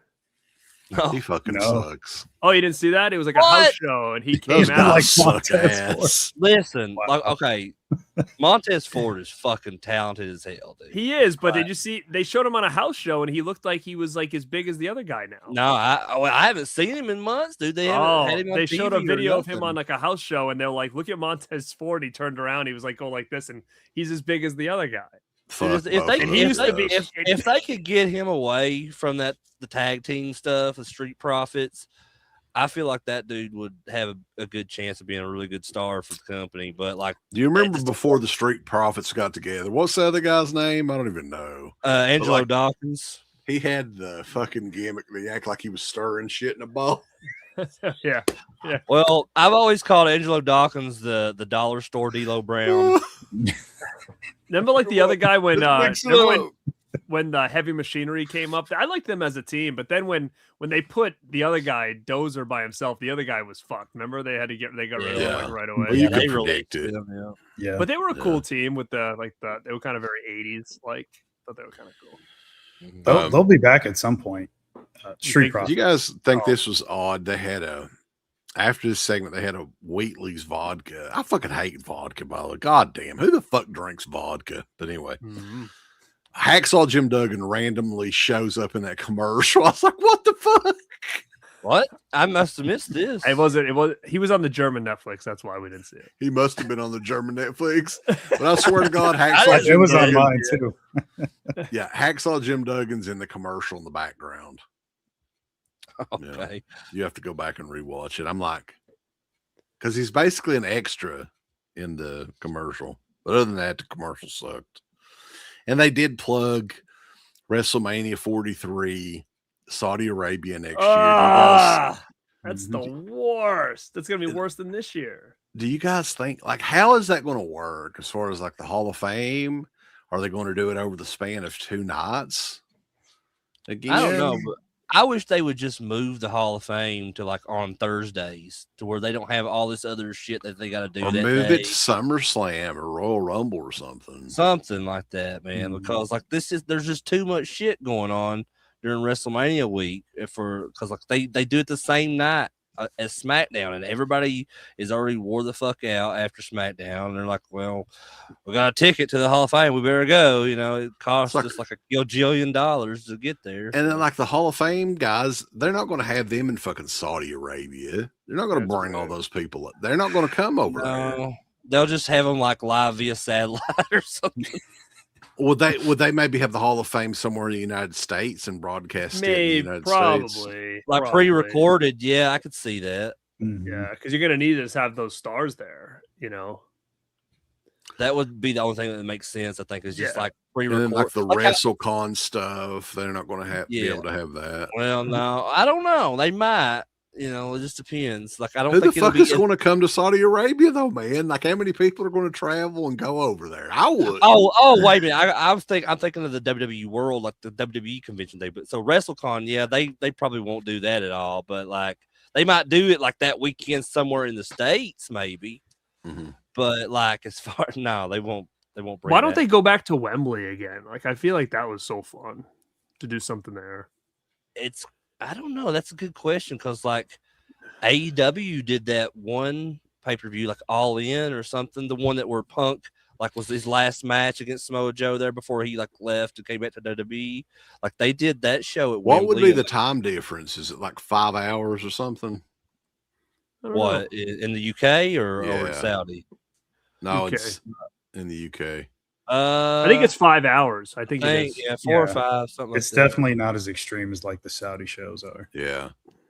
You know what I liked, but I mean the time difference is like fucking 12 hours or something, was when they did the Japan show that one time. What was it called? The Beast in the East or something like that. And they never did any other. Oh yeah, They never did any other Japan shows like that, unfortunately. that was the one where they had Brock fight Kofi. It was just a random fucking booked match between Brock and Kofi. It wasn't for a title or anything. Yeah. That's funny. Did you guys, we were talking about in a chat, Mark, was that that construction worker dude who's been like talking smack about the wrestlers on Instagram for the last couple months. Have you seen that guy? Mm-mm. Oh, he's No. basically saying he'll like, he could kick the shit out of Lesnar and all this other shit. And he's like talking so much smack about everybody. Well, he went to WrestleCon, I guess, and fucking Big Vito beat the fuck out of him or whatever. And what's funny is we were talking about it and they were like, oh, maybe it was a work, this, then this. So I went back on his Instagram and he basically put a post, like a video post, and he's kind of like, I'm a real guy, and that's like it was all a gimmick. Like he like came out like and basically like said like he's just a normal guy who wanted to like just ruffle feathers. So he like basically just like came out of the gimmick and like was just kind of like, I'm just I a should have regular never guy. done that. What the fuck, man? I guess he was just scared he was gonna get the shit beat out of him or something. But that's the thing. He's like, I could kick the shit out of Brock Lesnar. Like, don't fucking start with Yeah. me. And then Well, Big I mean, Vito, I- some fucking Your old- issue is don't show up at a fucking wrestling convention. Just don't show up. And then did you see that other clip from that guy that like I supposedly touched like what's her name's ass and she like Cora recorded him? Jade. Yeah, and she like recorded him and like escorted, like screaming at him on the way out. He didn't look all there, that guy either. But That's I what I mean, thought too. And the thing is though, like it may have been something that he didn't mean to do, but like she took it like he was. Because I mean, really, there's no like video footage of that or anything. So like, it's kind of really hard to kind of judge something like that if you don't, just based off what somebody's saying that happened. You know what I'm saying? yeah, like he was just her chasing him out, saying you're a sick bastard. You did that, and he's like, I didn't do that. But like he didn't. He kind of looked like he was a little special. So I don't know if that was a nice thing to just push all over social media. But He looked. hey, I like thought it was he just weird with that 70 years old, construction too. guy that was just calling every wrestler out, saying they were all pussies, and fucking Big Vito is the one that just beat the shit out of him. Fucking Big Vito, just like at his table, just like Skull Von Crush back in the day, jobber, WWE. And this guy's basically saying he could beat the shit out of like Riddle and fucking Brock and all this other shit, but like Big Vito like takes him out. Wow. Continuing on though, undisputed WWE Championship match: Cody Rhodes versus Randy Orton. I think this is the match that they could have hyped up the best. Now they didn't. They fucked it up. We all know he's talking about the Pat McAfee thing kind of thrown in there. Jelly roll, baby. Jelly roll. And we knew the match was going to be good. I thought the match was pretty good. Those guys did work well together and everything. Randy Orton's great in the ring. Cody Rhodes, I'll give him credit, even though I don't like his pocket watch and his big, ugly fucking tattoo. Don't like his face. Don't like his hair. Don't like his lisp. His lips don't work like his daddy does, baby. Let me tell you something. It doesn't work as good. He's no Dusty. He ain't no American Dream, but had a great match and everything. Weird finish. Oh, before we get into the match, though, Alicia Taylor, the fucking ring announcer, she annoys the fuck out of me. I fucking can't stand her. Why? Because of her stupid hair. Stupid fucking hair. She's got her fucking genital warts and shit all over her eyes. What the hell? Yeah. Warts. What the I mean, fuck? she's not my favorite either, to be honest with you, but not for those reasons. I just think there's nothing. She's just annoying. She's no Man, good. if she had a pocket watch, she'd be fucked, right? Yeah, who fucking carries a pocket watch? It's 2026, man. But Pat McAfee kind of got involved. Jelly Roll. Did Jelly Roll get involved in this? Briefly. He Very just like came out briefly. there and did the elbow on Pat through the table, and that was The it. Jelly Roll figure coming out, by the way. They're Two I of know. them. Fucking an elite and a LJN. I think I'm all set with that. But Jelly Roll, baby. It's basically like a one-man gang figure, but without the mohawk and shit. Do you think kids So are gonna be like it's choke like- slam? Like they got him. Like they So finally have him. essentially, it's an action figure of you, right? Well, without the mohawk. I ain't got no facial tattoos. You could just You scrape them off could. and you can make like a West Fig. So, what did you guys think of this? Because everybody was thinking that Randy was going to win this match, but he Yeah. didn't. Cody won, and then Randy kind of attacked him and Punk kicked his eye, baby, made it look like a cunt. This Well, I mean, like obviously, you know, I'm a Cody fan, so You like I the would've- pocket watch? that's right. I think he's a Dapper Dan man. But I like Cody a lot, but I think everybody thought that Randy was winning this match. So it's very strange how it ended. I mean, like just like you, I really thought it was a great match. But like just the way it ended with, especially, I thought they were kind of like touch on that more on night 2, but when they didn't, I was like, okay, so I don't really know what the fuck they're doing now. But the only thing I could think of is like, because, Randy, Cody, they have that huge history, like almost 20 years or whatever. And it feels like, that was the plan from the get-go that they're going to extend this feud even longer. I thought that Randy would win tonight, and it would just kind of go on throughout the summer or whatever between him and Cody. But in a sense, it does kind of make sense since Randy lost this at Mania and they do continue the feud with him and Cody, that Randy would win his 15th world title at SummerSlam, where he won his first world title. But now, just with all the news of what happened to Cody after the match, that he might not even be around for a while, the WWE title is kind of up in the air at this point, I think. Yeah, I thought the match was good, but I just thought it was so poorly booked, even from the whole idea of like the way it started with like McAfee, because now it's coming out and saying that originally the idea was pitched to be Aleister Black was going to be the person on the phone, and that was going to lead to like him, being the voices in Randy's head and why. And in reality, that makes so much more sense, because now you have a wrestler that could get that extra push, and if the Randy thing doesn't work out, then you go to him as the next big feud. Where now, and then TKO was like, nah, he's not enough people know him, so let's give it to McAfee. And it's like, then he comes out and Randy Orton just fucking turns on him. So everybody's like, oh yeah, he turned on the biggest heel in the company. And then Randy becomes the biggest heel in the company within seconds and kicks Cody after the match. It's like, well, what was the point of the turn on McAfee if he was just going to lose and fucking attack Cody afterwards anyways? It was weird. Like, there wasn't a plan, man. He could have was like easily won the title and then kicked Cody and still left with the title. Like, nothing changed. Like, even if he did the boot afterwards, if he did it as the champion and he was a sore sport and he did it, kick Cody anyways, then Cody chased the title for the next couple months. Like, to me, it just made like that was the booking. So why you had him turn on McAfee doesn't make a whole lot of sense to me, unless, I think we talked about this earlier, they now decide to get Aleister Black in the mix and basically have him be talking to Randy. Basically said, yeah, utilize McAfee and then kick him in the head, and then we'll take it from here, kind of thing. Yeah, because we knew the McAfee thing wasn't working, but it's just weird that he didn't turn face. He kicked the biggest heel in the company just to then become a bigger heel then again. So I don't know.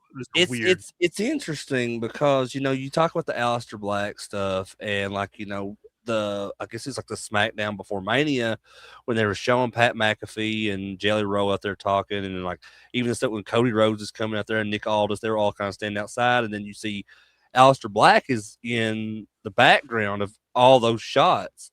And it's like 3 different segments throughout the same night, and then every segment you see Aleister Black in the background.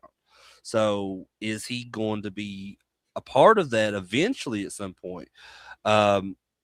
I don't know, but like the McAfee stuff, like I think it kind of like became common knowledge amongst everyone after seeing the backlash from when he first appeared and teamed up with Randy and stuff. Nobody really liked it, so I think that whatever their plan was before kind of got thrown out the window, and they did what they did at Mania. By just kind of taking him out of the picture. And then, later he comes back in the match as the referee. And when he goes to do like the count, like to me, it looked like a slow count. And that was my only reasoning as to why Randy gave him the RKO. Why would he come in slow count? What would be the reason for that? See, I my reasoning before was that I thought there was going to be more to that because of just the stuff that he came in saying about CM Punk, because Punk talked shit about him first, to be fair. But like, I thought there was going to be more involved with that. And I thought that, maybe he was like Randy was a pawn in all of this. And then McAfee was actually aligned with Cody the whole time. And because I was expecting more and more that Cody was going to like turn at some point, become the heel, because they were teasing it in that match. He like eye poked him and all this shit, and like, just doing really like he had heel tactics. And I was like, something's got to happen here, right? But it really didn't. And then they didn't touch upon that on night 2. So I was like, I don't know. Maybe they just kind of realized, like, the fans don't really want McAfee there. Like, okay, maybe we should pull back on this, because if you remember, McAfee had said the stipulation: if Randy lost, he would never be in wrestling. I was going to ask you about that. Do you think he's going to stick to that? Or are they going to work that in there somehow? I don't know. The thing is, too, people hate McAfee, nothing. but McAfee's good at what he does. Like, he's not a wrestler, but he's good. He's a good enough wrestler. He's fucking great on the mic. I mean, like we said before, love him or not, but nobody's fucking over. He's over in his own way. He could be as a heel, but I mean, the guy gets a reaction, which is unlike half the roster that they have anyway, which is fucking sad. So, I mean, love him or hate him, he gets the job done as the heel that he's supposed to be, or reaction behind the camera, or whatever it may be. It works. Now, do I think he was the right man for the job on this? No, it didn't make sense that he would be the guy. I want to see Jelly Roll and McAfee backlash. Maybe we'll have a match. Sure, but Edward made a good point. DiBiase Jr. was like in the audience. He was. And why they didn't utilize him, I don't know. And how the hell he got those tickets, I don't know. So they probably want to stay away from him for just a little bit longer. I know, his father is the $1 million man. I mean, I really think it's a little bit weird that he would be sitting right there in the match and like nobody even mention it. Like, he obviously had to have bought those tickets. Like, I'm sure WWE weren't going to be like, hey, come sit in the audience so we can see you during the match, but we're not going to use you for anything. So yeah, that was weird. They should have taken advantage of that. There was so much they could have taken advantage of in this match, and I was very disappointed by the finish. The McAfee thing I thought sucked. It should have been Aleister Black. That guy needs it. I mean, he was the creator. We talked about this. He was the last guy to pin Orton, so he's going to come into play at some point. Is the Cody thing that serious? Like, where he's for sure not going to be around, or is it still too early? Dude, did you see like his eye? Because it's fucked up.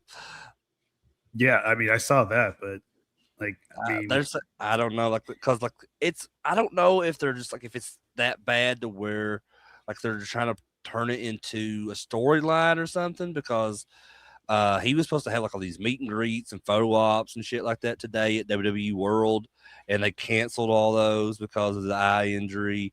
And now like there was like a report, or I think it might have been Jackie Redmond said on the pre-show that he's not medically cleared at this time because of the orbital injury or whatever they called it.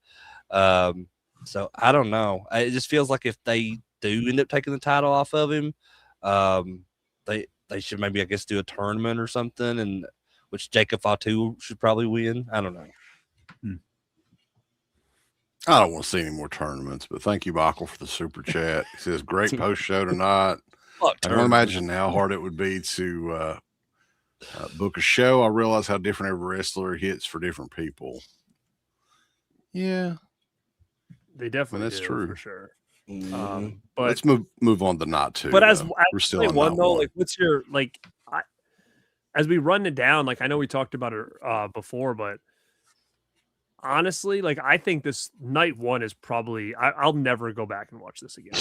Like not a fucking chance. Right. So like I look at night one and I said this already right now is probably one of the worst.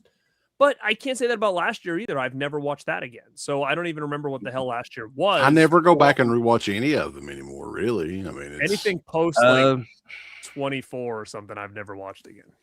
What? You never rewatched 25? Which one? I mean, again, after a certain amount, I don't know which one is which. Like, That's I- Sean they all Taker. kinda go Sean together. Taker. Okay, I've rewatched that one. It's 25 and 26, right? Maybe the last one I rewatched the second time was when Daniel Bryan won. That was probably the last time. Oh, 30. 27 That's the one I was sucked at. dick. I think that was the last one I remember watching a couple times. 27 is really bad. Mhm. Which I think WrestleMania 9 is still. Oh man, what? See, I would rather watch WrestleMania 9 than like anything over the last fucking decade. Like I've watched WrestleMania 9 so many times in my life. I've watched WrestleMania 11 a lot of times. WrestleMania 5 is a big one for me. I watched it a lot. That was awesome.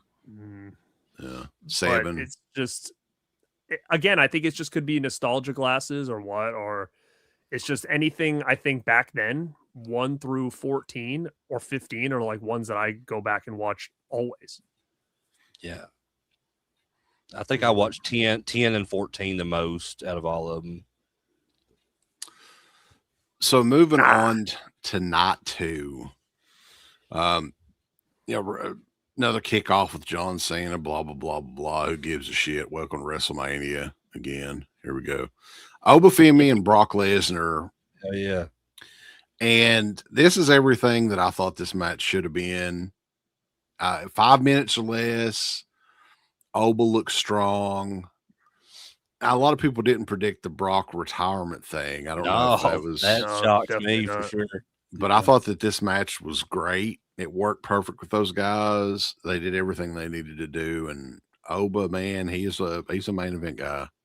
100%. I think the right man went over. I didn't realize Brock was going to do that, but I think they both came in and gave it 100%. And I thought for two big guys that are athletic, this was a solid match. It was a good timing that didn't need to be much longer than this. And I feel like they made the right choice. I was nervous after last night that the booking was going to be fucking weird. And I was like, they have a chance to change it tonight. And I'll be honest, on most of these matches, like I thought that the right person won tonight on night 2. Yeah, I'm the same way. I thought that I was scared for a moment there that I thought they were going to have Brock go over just because of the ESPN, like free on ESPN for the first hour thing, and where ESPN is just super high on Brock. I thought, oh God, don't do this. But like when they actually went through with it, put Oba over, I was like, hell yeah, that's what they need to do. And then what stood out to me was like after Oba won the match and he's not kind of going up the ramp and he does his pose or whatever, Michael Cole says, Obafemi, the next big thing. So I was like, so they're going to go like all in with him. And then I don't know if anybody else in the chat watched the post show, but Obafemi calls out Roman Reigns on the post show tonight. So that's interesting. It feels like going forward, because I wasn't happy with the result in the main event tonight. But like now that I know that Oba is going to probably be more involved with that, I think that works. But he needs to challenge Roman on Raw for the title. Yeah, but what do you guys think though? What's the best decision here? Do you put him right to the top already, or do you let Roman beat him? Like I feel like is this too soon? He goes over right now. Just do it send now. it to the moon now. You think you think it's right now? Yes. Mm-hmm. See, like I mean, hey, maybe I'm all for giving people chances. I just don't know if it's gonna be one of those things that's too fast too soon. Because I mean, this is fast. Like this is very fast, faster than I think anybody really to get shot to that. Well, it definitely is. But I look at how over he is. Look at how he's connected. Like, and he's young too. They need young guys. And it's organic, and they need somebody like this right now. So just do it while you have it. Strike while the iron's hot, man. You got to go with it. I 100% agree with what Mark's saying, and I think like you're right. It is really fast. If you're just looking at the main roster, but if you look at back then when Brock first came to the company, like he just all they had was the main roster, and it was really quick for him to kind of rise to the top too. But like. They didn't have NXT back then, and for I guess the past couple of years or whatever, Oba's been in NXT, and like he just kind of dominated over there. So I guess that's when he first came, because when he first came into the main roster, like they knew who he was because of NXT, and they knew that he was already over with the fans. He was already getting those pops from the fans. So I think it's time. I think if they're going to do this, do it now. Or it's never, man. I think. Did you watch the pre-show when they were really hyping this matchup and they were talking about Oba's life and all that stuff? And he's like, They were like, he used to collect bootleg DVDs. Did you hear? Did they really? I didn't see that. I was like, yeah. I was like, he's like a DVD collector. So Fuck he used yeah. to collect bootleg He- DVDs. They said. See, there you go. He's a physical media supporter. That's there. I That's wanted to all. Well, God record did it his and like make bootlegs. like Yeah. I wanted to make like a video about it and record it because I was like laughing to myself when they said it.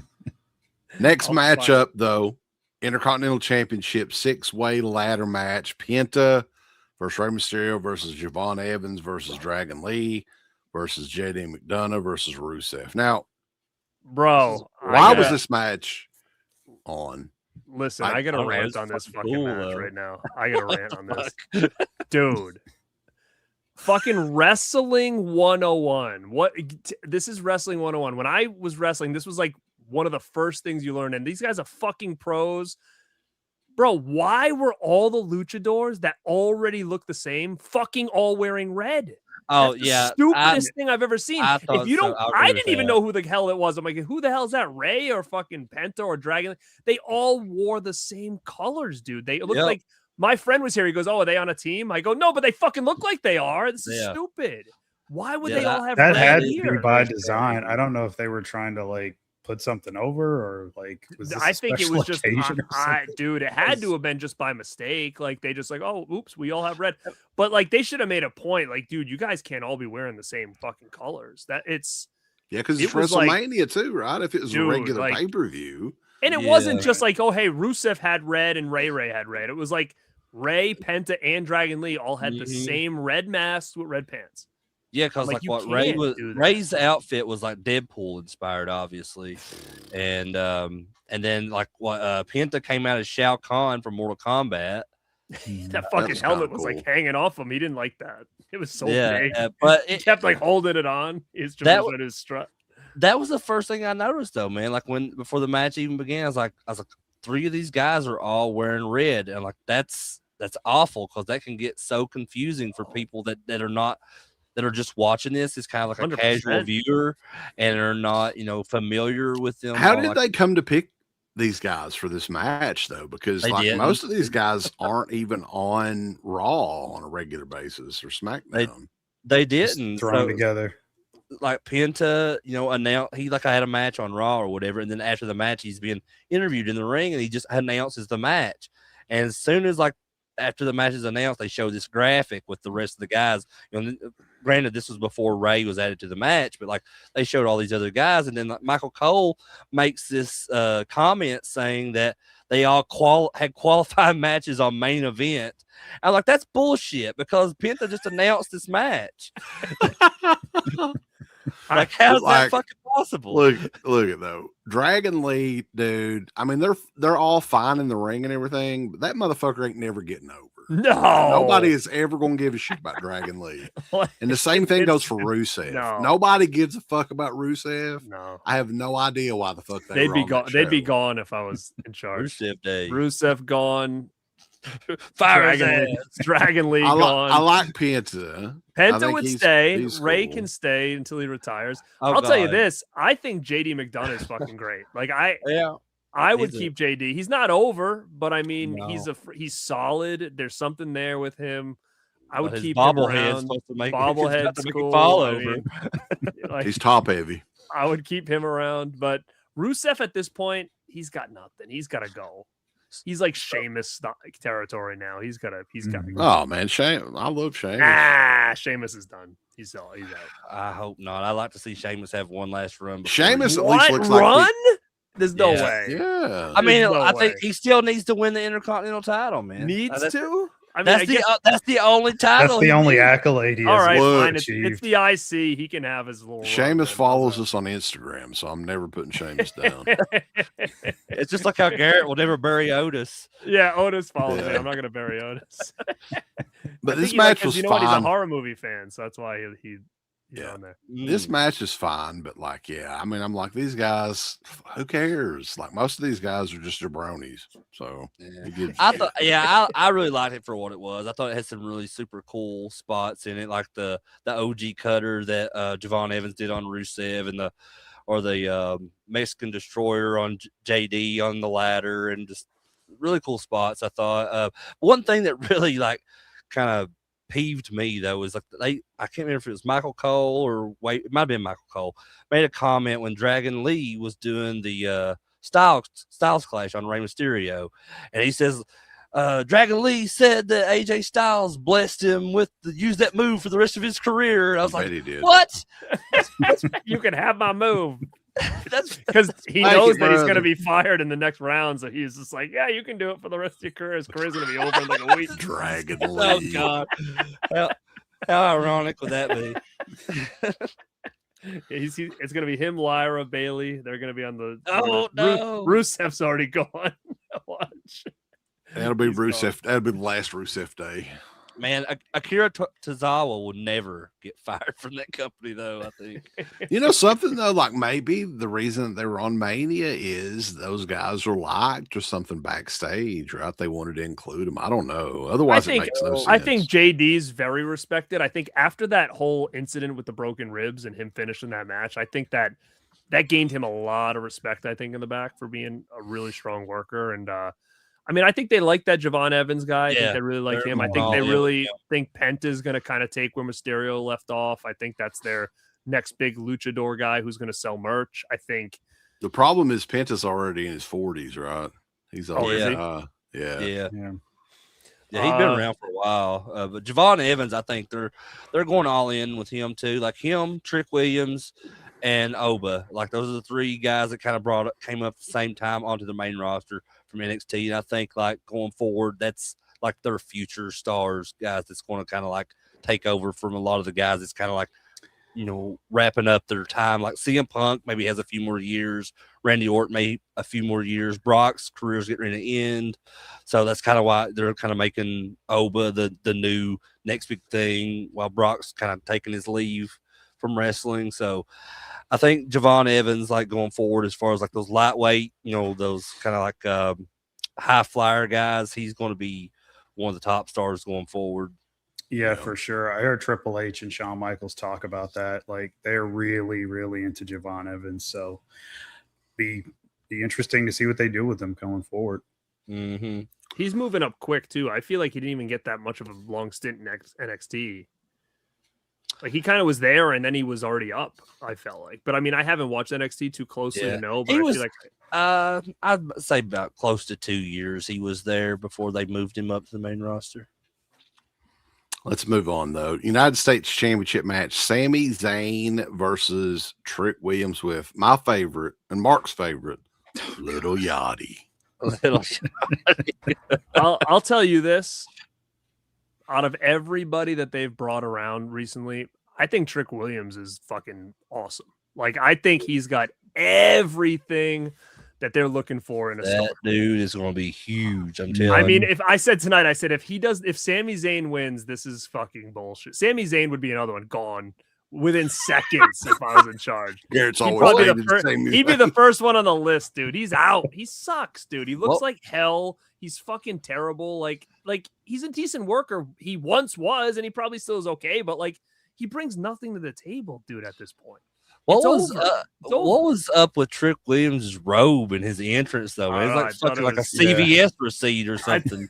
He's fucking great though. Big roll of toilet paper.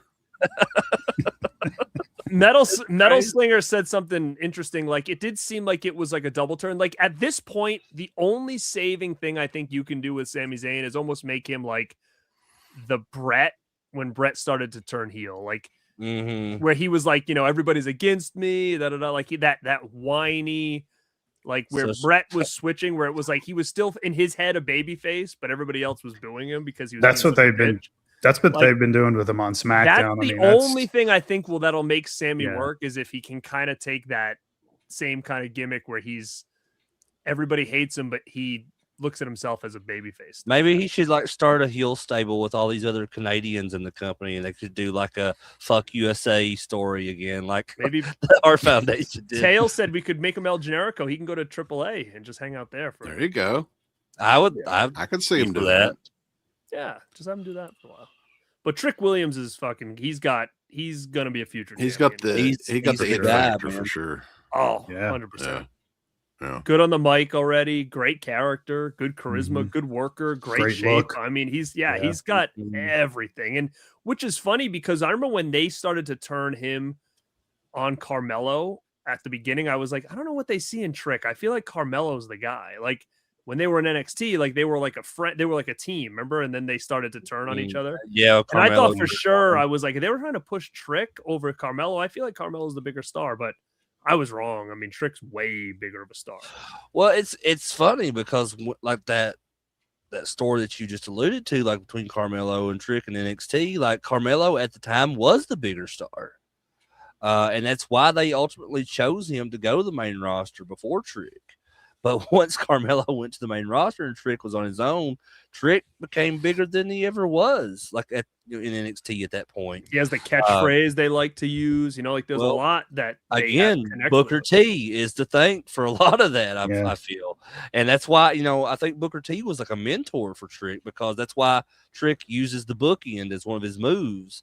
And Booker T, I think, said on his podcast not long ago that if he does come back for one more match as a retirement match, he wants it to be against Trick Williams. Well, was Booker the one who's? I can picture Booker in like NXT, like whoop that Trick. Did he's the one first one to say that? Man, like, well, I don't know if he's the first one, but like when he would come out and they were doing like the whoop that Trick chant in the crowd, like Booker would always kind of ad lib these extra, like, all right, yeah, let's go, man, and stuff like that, between each whoop that Trick and his entrance. And I was like, man, that really helped Trick. It did kind of work, yeah. That character, and so I feel like that's what kind of pushed him even more, like, all right, this guy is super over.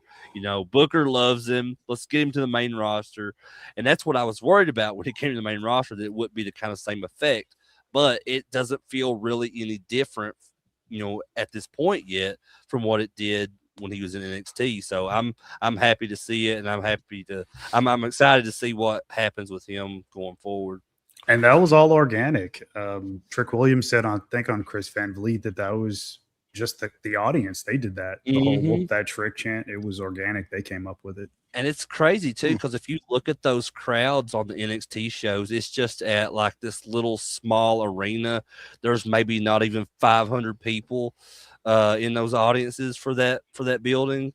But like, I don't know. The NXT is pretty cool. I mean, here lately it's been pretty good, I think, mostly for the women's side of it, but that's another conversation.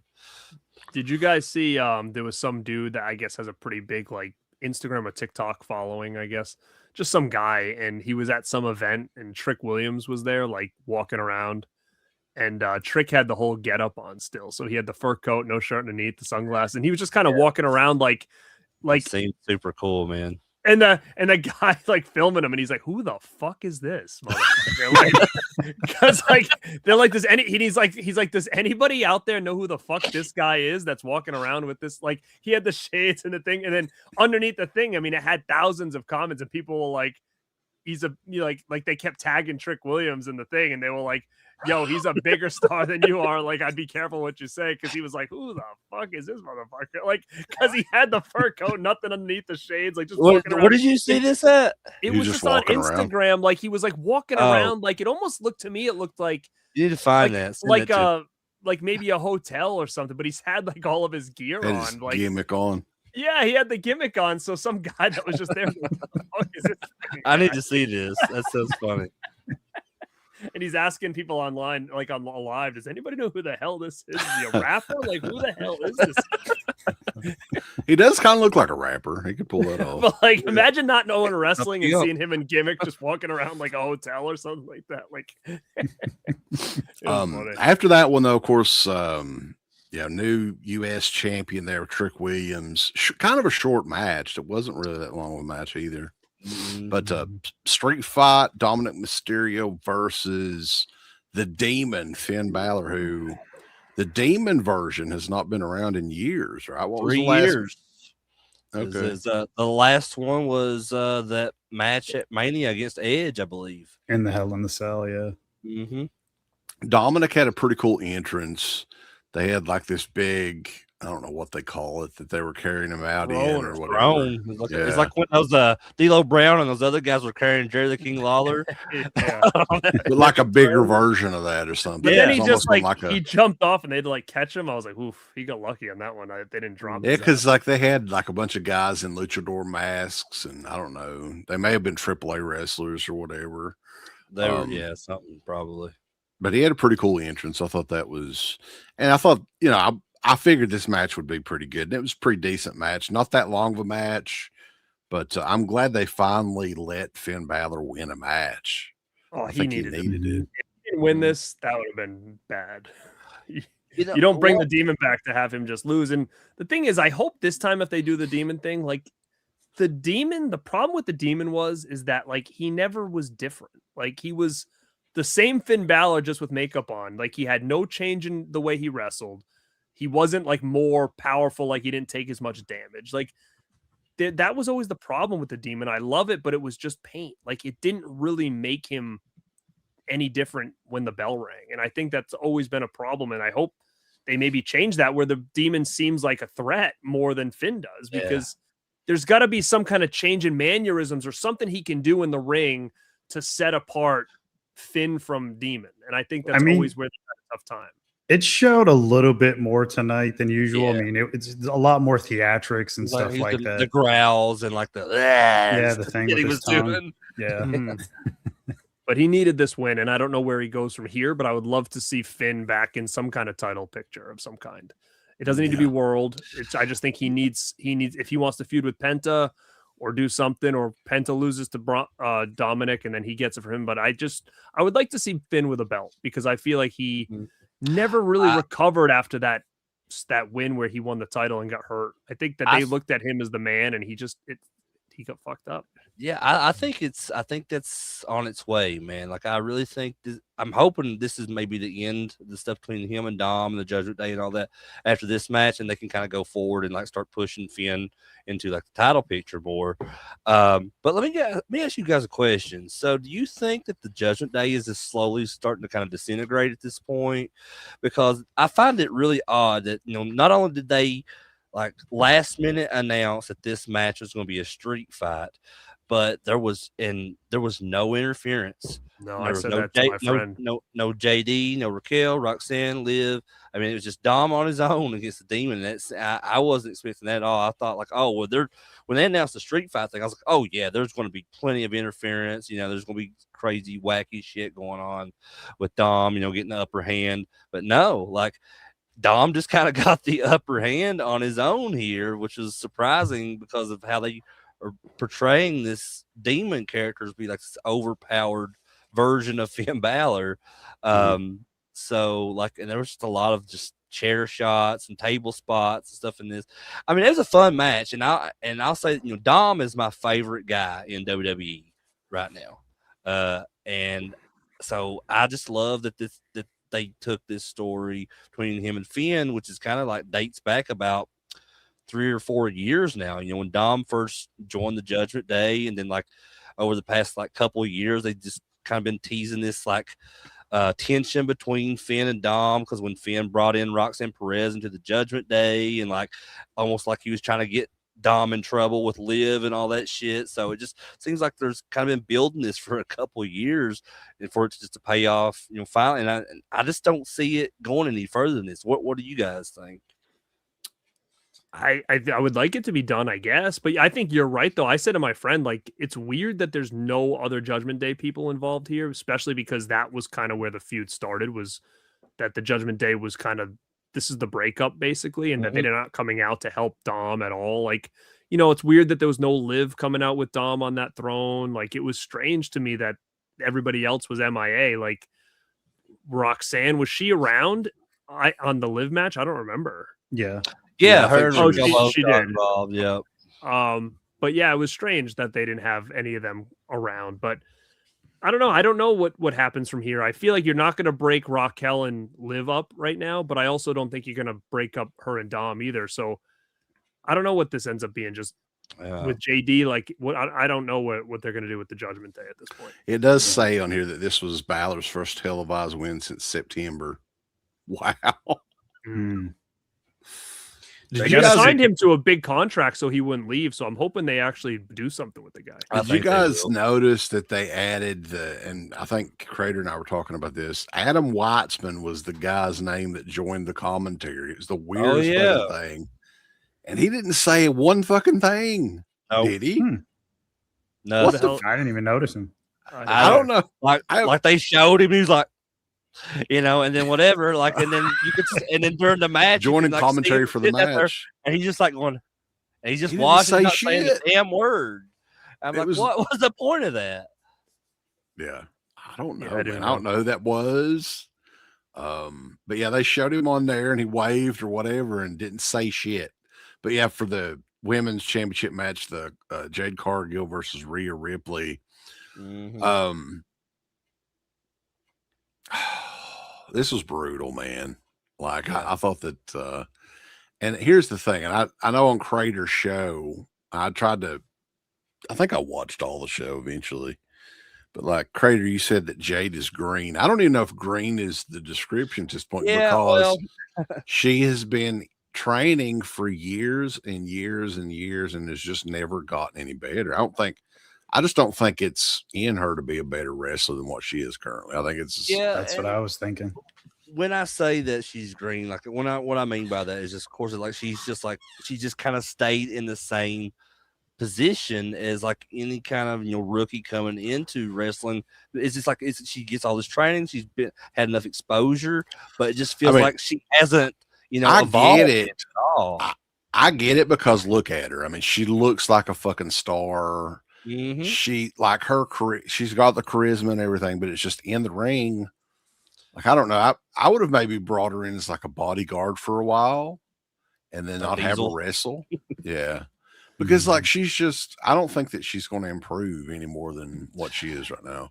I will say this though, I'll give her credit on this. I think this was the best match she's had since she's. I was just going to say WWE. that.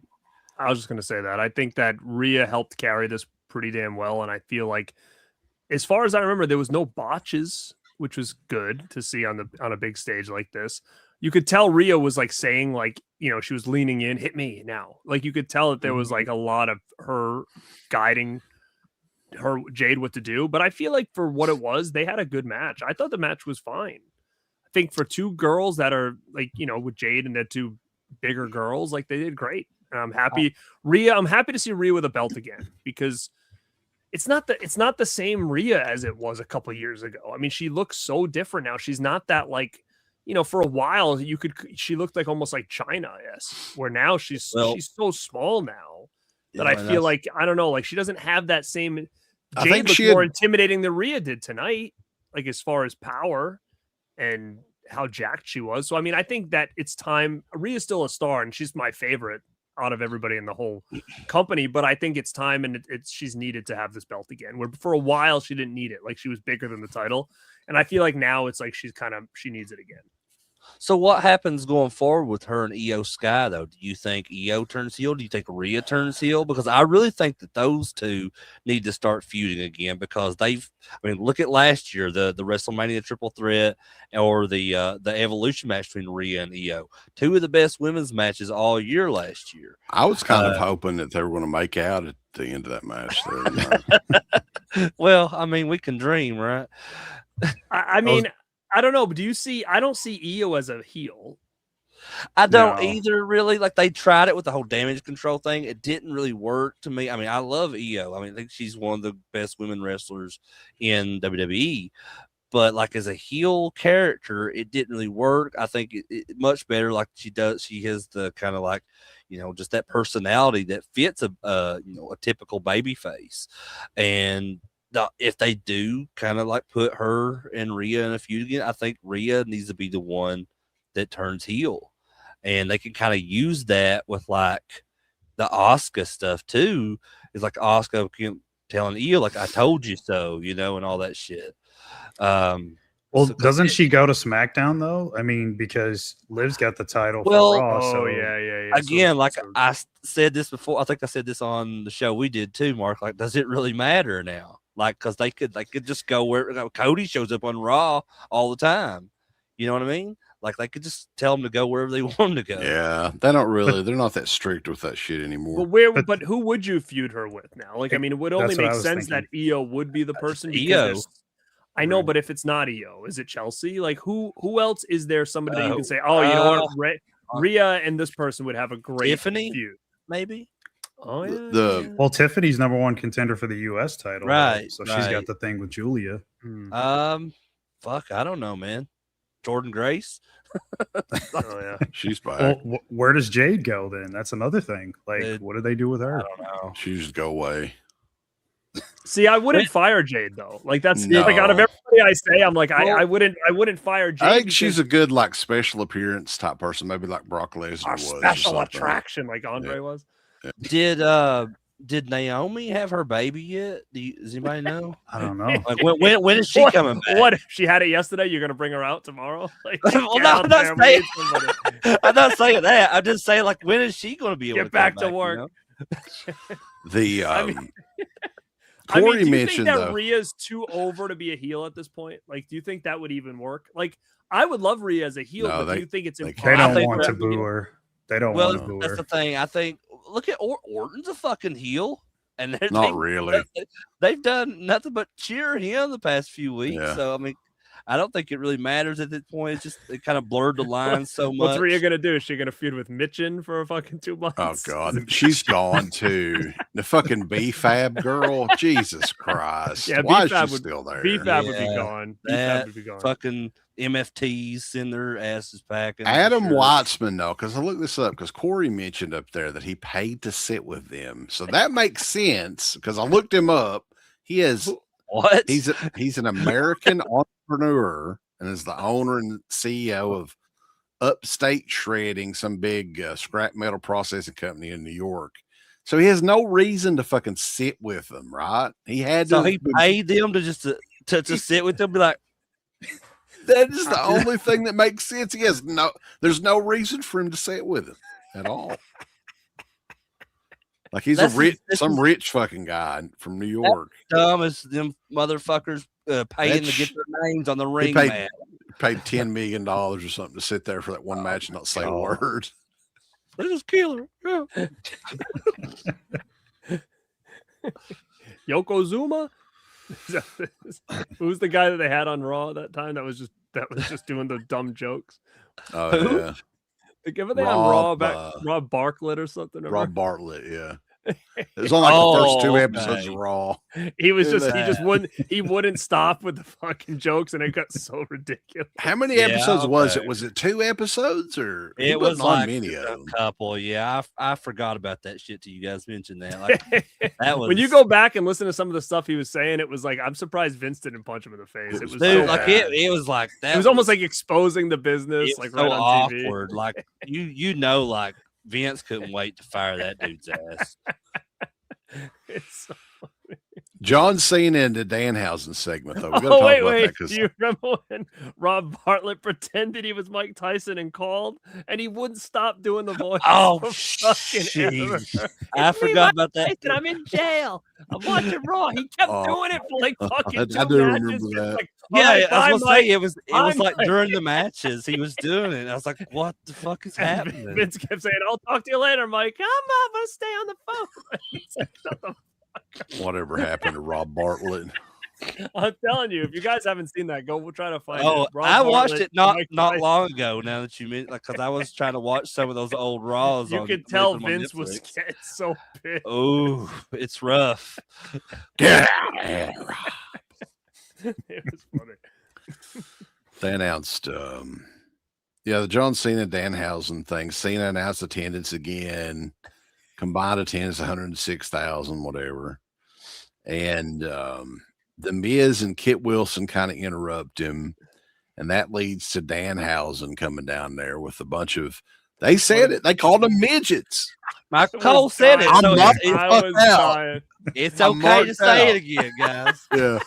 Call the Midget midgets. Mania's running wild, brother.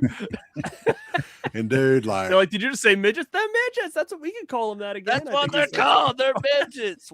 I shit you Barrett. not, though. This was the funnest segment of the entire agree. fucking I weekend. loved it. He punched him in the dick. Yeah, I died. Like, I was like, oh my God, this is great. It's Well, like it's something funny, that I would book. He calls that one. He called him Davis, and I was like, "So is that?" I'm like, "Is this supposed to be the Davises in all of Danhausen's like YouTube videos? Is a midget the whole time?" Oh God, this was great. Do you remember back in the day when they used to have them on all the time and they'd always fight like just regular guys, but they'd always like bite the guy's ass. That was Right. like, Lord Littlebrook. they would always like bite the wrestlers' asses. I always Little Louie. loved the match with like Mini Vader, Mini Mankind, Mini Gold Dust. That Yeah. shit was awesome. This was great. I thought this was funny. Then Danhausen's over, man. Like, even did you see Nick Khan in the front row when Danhausen came out? He was clapping. He thought it was Really? hilarious. Yeah. Awesome. I The didn't first see time I that, saw but- that dude smile in like 3 days. Yeah. Yeah, I also agree. This is a super fun segment, and I'm a big fan of Danhausen. I love Right. And he like that- tried to hide after the big puff of smoke or whatever. And run Yeah. under the Yeah. ring, like, because my This was some nephew was good like, my nephew was like, did you see that? I think they messed up because he went and hid under the ring. I'm like, no. I said, what are you talking about? He disappeared. You didn't see that? but yeah, there was a lot of time wasted between matches here. Mm-hmm. I think it was a total of about 40 minutes before the main event. Which, everybody was curious what they were going to do with this because, CM Punk and Roman Reigns, they've built this up pretty good. Fuck yeah, they did. For Mania this year. It's probably built the best of any of the matches. And yeah, I mean, what do you guys think of the end result here? Because Roman Reigns, evidently he's going to start going full time again. I think it's somebody mentioned in the post show that he said he's full time during this reign, so he's going to be on there every week. We'll see. We'll see. I mean, it would Yeah. be nice if he's full time, but I think I wanted Punk to win. I think that Yeah. Roman winning was not going to do anybody any favors, but they did that a pre-show like before the thing started, and they did an interview, and basically Roman was like, if I win, I'm going to reset the federation or whatever and make it better again. If I lose, I'm leaving. And I'm thinking after that, I was like, he ain't going to lose. He's not going to leave for Yeah. good. I didn't Like, see that, but yeah, I can kind of so when I saw that, I was like, oh, that's it. He's winning. And of course he did. I thought the match was very good. I thought it was a really good match. It might have been the match, in my opinion, the match of the whole both nights, I think. I thought so. It did feel like a big deal. Like it felt like a big match. I felt like there was a lot of time where Punk was like talking to him a lot, like, which I was like, Jesus, Punk. He's like leaning in, and I'm like, don't make it so fucking obvious. Like I felt like he was walking Roman through a lot of that beginning portion of the match. And Roman's teeth, I can't get over that shit. Like that stuff. They need to fucking do something about that. It's Bucky not Beaver. good, man. Dude, it's brutal. It's fucking Norman Smiley. It's awful. Norman Smiley. Holy shit. I love Norman Smiley. It doesn't look good. Turkey teeth, Justin said, yeah, it's Is that it? terrible. They're so white and they're so humongous. It just doesn't look right for him. They look like the teeth on like the skeletons and shit in a doctor's office. That's what they look like. They're big fake fucking. I don't know. I don't know why he did that. I gotta mention though, like the intro, and Mark, I was going to talk about this because we talked about this on my show. But the intro for Punk, like the little video they did before he made his entrance, playing AFI's Missouri Can Tear, which is his old music from Ring of Honor back in the day, and AFI is my favorite band in the world. So like I marked out for this beyond belief. And I predicted this on my show the other night when I had Mark and John Grande on, and like because he had been talking about the indies a lot. I had seen this photo that he posted on his Instagram a few weeks ago where he was wearing like the old black and white jacket, which we've seen in that video tonight. And he's like standing in front of the stadium, and he had like the some of the lyrics from that song. I was like, are they really going to do this shit? Are they really going to like have that song as part of his intro. So like when it happened tonight, I fucking lost my shit. Like I loved it. And then like I was like, that's probably going to be the best thing in the whole match, but like the match ended up being fantastic. Best match of the whole weekend. I wish they would have let him come all the way out to that. Me too. I Like when they stopped it and then went into his other song, I was like, I was kind of digging that. And someone in the comments says, "Yeah, Punk did that in AEW as well." He did in that like the dog collar match or whatever with MJF. He did, but like I kind of seen it coming with like the stuff I'd seen online, the stuff he was kind of alluding to in his promos against Roman. Also, they had just licensed that song for the new video game. So I was like, I mean, it's not like that they couldn't use it, So I was like, and they did the kind of similar thing last year with Punk and his like video, like the promo video before the match, where they used the Kill Switch Engages music, This Fire Burns. So I was like, they got to do it, They got it. There's too many like clues here. So like when they did it, I was like, fuck yeah, that made my night. I would mark out if they would let Randy Orton go back to the "Hey." I love that song. Hey, I like that. I know Damon David loved that too. He'd be a big fan of that. Great main event though. It was like this was the best match of the weekend, I think, for sure. These guys worked very well together, and it definitely had that big match feel. It was really, in my opinion, the only match that felt like a real WrestleMania match. Punk kind of gave it away though at the beginning. Like I knew he was gonna lose when he held up the title and he like kissed it, and then he did like he did one of those, and I was like, oh shit, okay. And sure enough, Roman took it back. I mean, if he's gonna be around, I'm fine with that, especially if he goes right up against Oba. If they do that program, I'm all in for it. We'll see though. Yeah, I think, like I said, just go ahead, just give it to him, man. Because I don't think Roman says he's going to be around full time or whatever. I think that's bullshit. I think he's just going to. I was until Oba beat me, and now I'm out. Yeah, exactly. Like so, that's fuck it, man. We'll have to see. But yeah, guys, this show has run extremely long tonight. It's a work night, so we're not going to be on here much longer. But Garrett, what do you got coming up on the Born to Be Rad channel? You guys can check me out at Born to Be Rad on Instagram and on YouTube and Facebook. What do I got going on? I actually did a couple of videos recently just kind of talking about some memories when it comes to some horror movies and things that traumatized me as a kid that I kind of saw growing up and then did not know what it was, what the movie was, what the plot was. And I found a couple of these movies years later, and it kind of closed the case on that. So I tell that story. I actually have one video where I show some old home video footage of some of those movies, and you actually get to see the uncle that I always talk about as the guy who got me into horror. I actually show a clip of him from the 80s in an old home video where I talk about this story. And I do a couple of those videos. Then my next video I'm going to be popping probably on Tuesday, and it's going to be reading a lot of comments that people wrote on those videos. So if you want to check those out, definitely chime in the comment section because I'll be reading some of those in my next video. So definitely go check it out.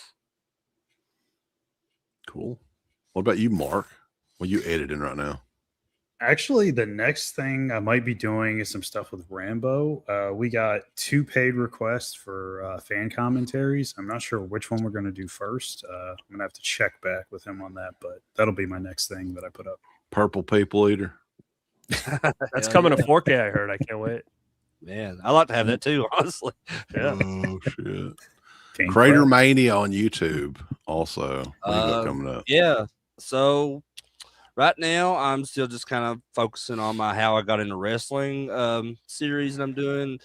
Got a few people lined up right now. I just got to get them scheduled. So I don't have anything coming up this week per se, but I am also trying to branch out and work on some other stuff as well, just so I don't have to just like have all wrestling videos, because I know like people love wrestling and I appreciate people that do follow me because of the wrestling stuff, but I also want to do other things too. I'm actually working on a few like, because I usually do like the live streams, but like I'm working on a few like pre-recorded videos, like just I'm putting together as like compilation type stuff for a lot of my collection, like my, I collect action figures and just different things. So I just kind of wanted to show some of that off too. I've never really done that before. I've never been really big on like showing stuff off that, on video, like that I collect, but like I'm more open to it now. So I'll be working on stuff like that. And I don't know. You never know with Crater Mania. The only thing that's for sure is nothing for sure, boss. That's right. That's right. You do a series on Doug, the TV show. I should. I should do that. Fucking that's the goat, man. Also, ever.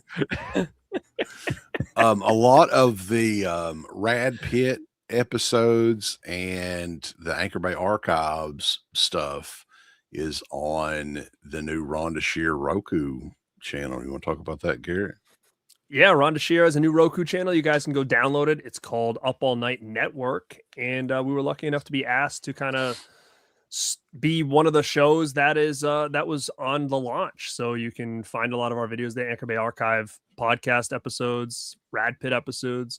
I turned it on the other morning and it was us talking with Slippy. So it was kind of cool to see that on there. So if you guys want to just catch us on a different format or app, you can definitely go check out Rhonda Shear's Up All Night Network. Very cool. She's going to be at a FrankenCon convention in Knoxville. I'm going to be going to a little later this year. You better tell you're watching that network, brother. Maybe I should get her shoot a promo on you guys or something. Yeah, yeah, go for it. Be killer. But guys, we appreciate everybody tuning in and everything, and we will catch you guys next time over at Stuntman Mark channel, Crater Mania, BornToBeRad.com, and DeadPit.com. A big thanks goes out to our supporters over at Dead Pit on Patreon.com. You can get hours upon hours of great content, right, Uncle Bill? There's so many hours of content. We've got reviews. We've got songs. We've got live streams. We've got exclusive streams. We've got non-exclusive streams. We've got streams with all kinds of celebrities and all kinds of different old shows from the past podcast, the initial incarnation of the show. All of that can be yours.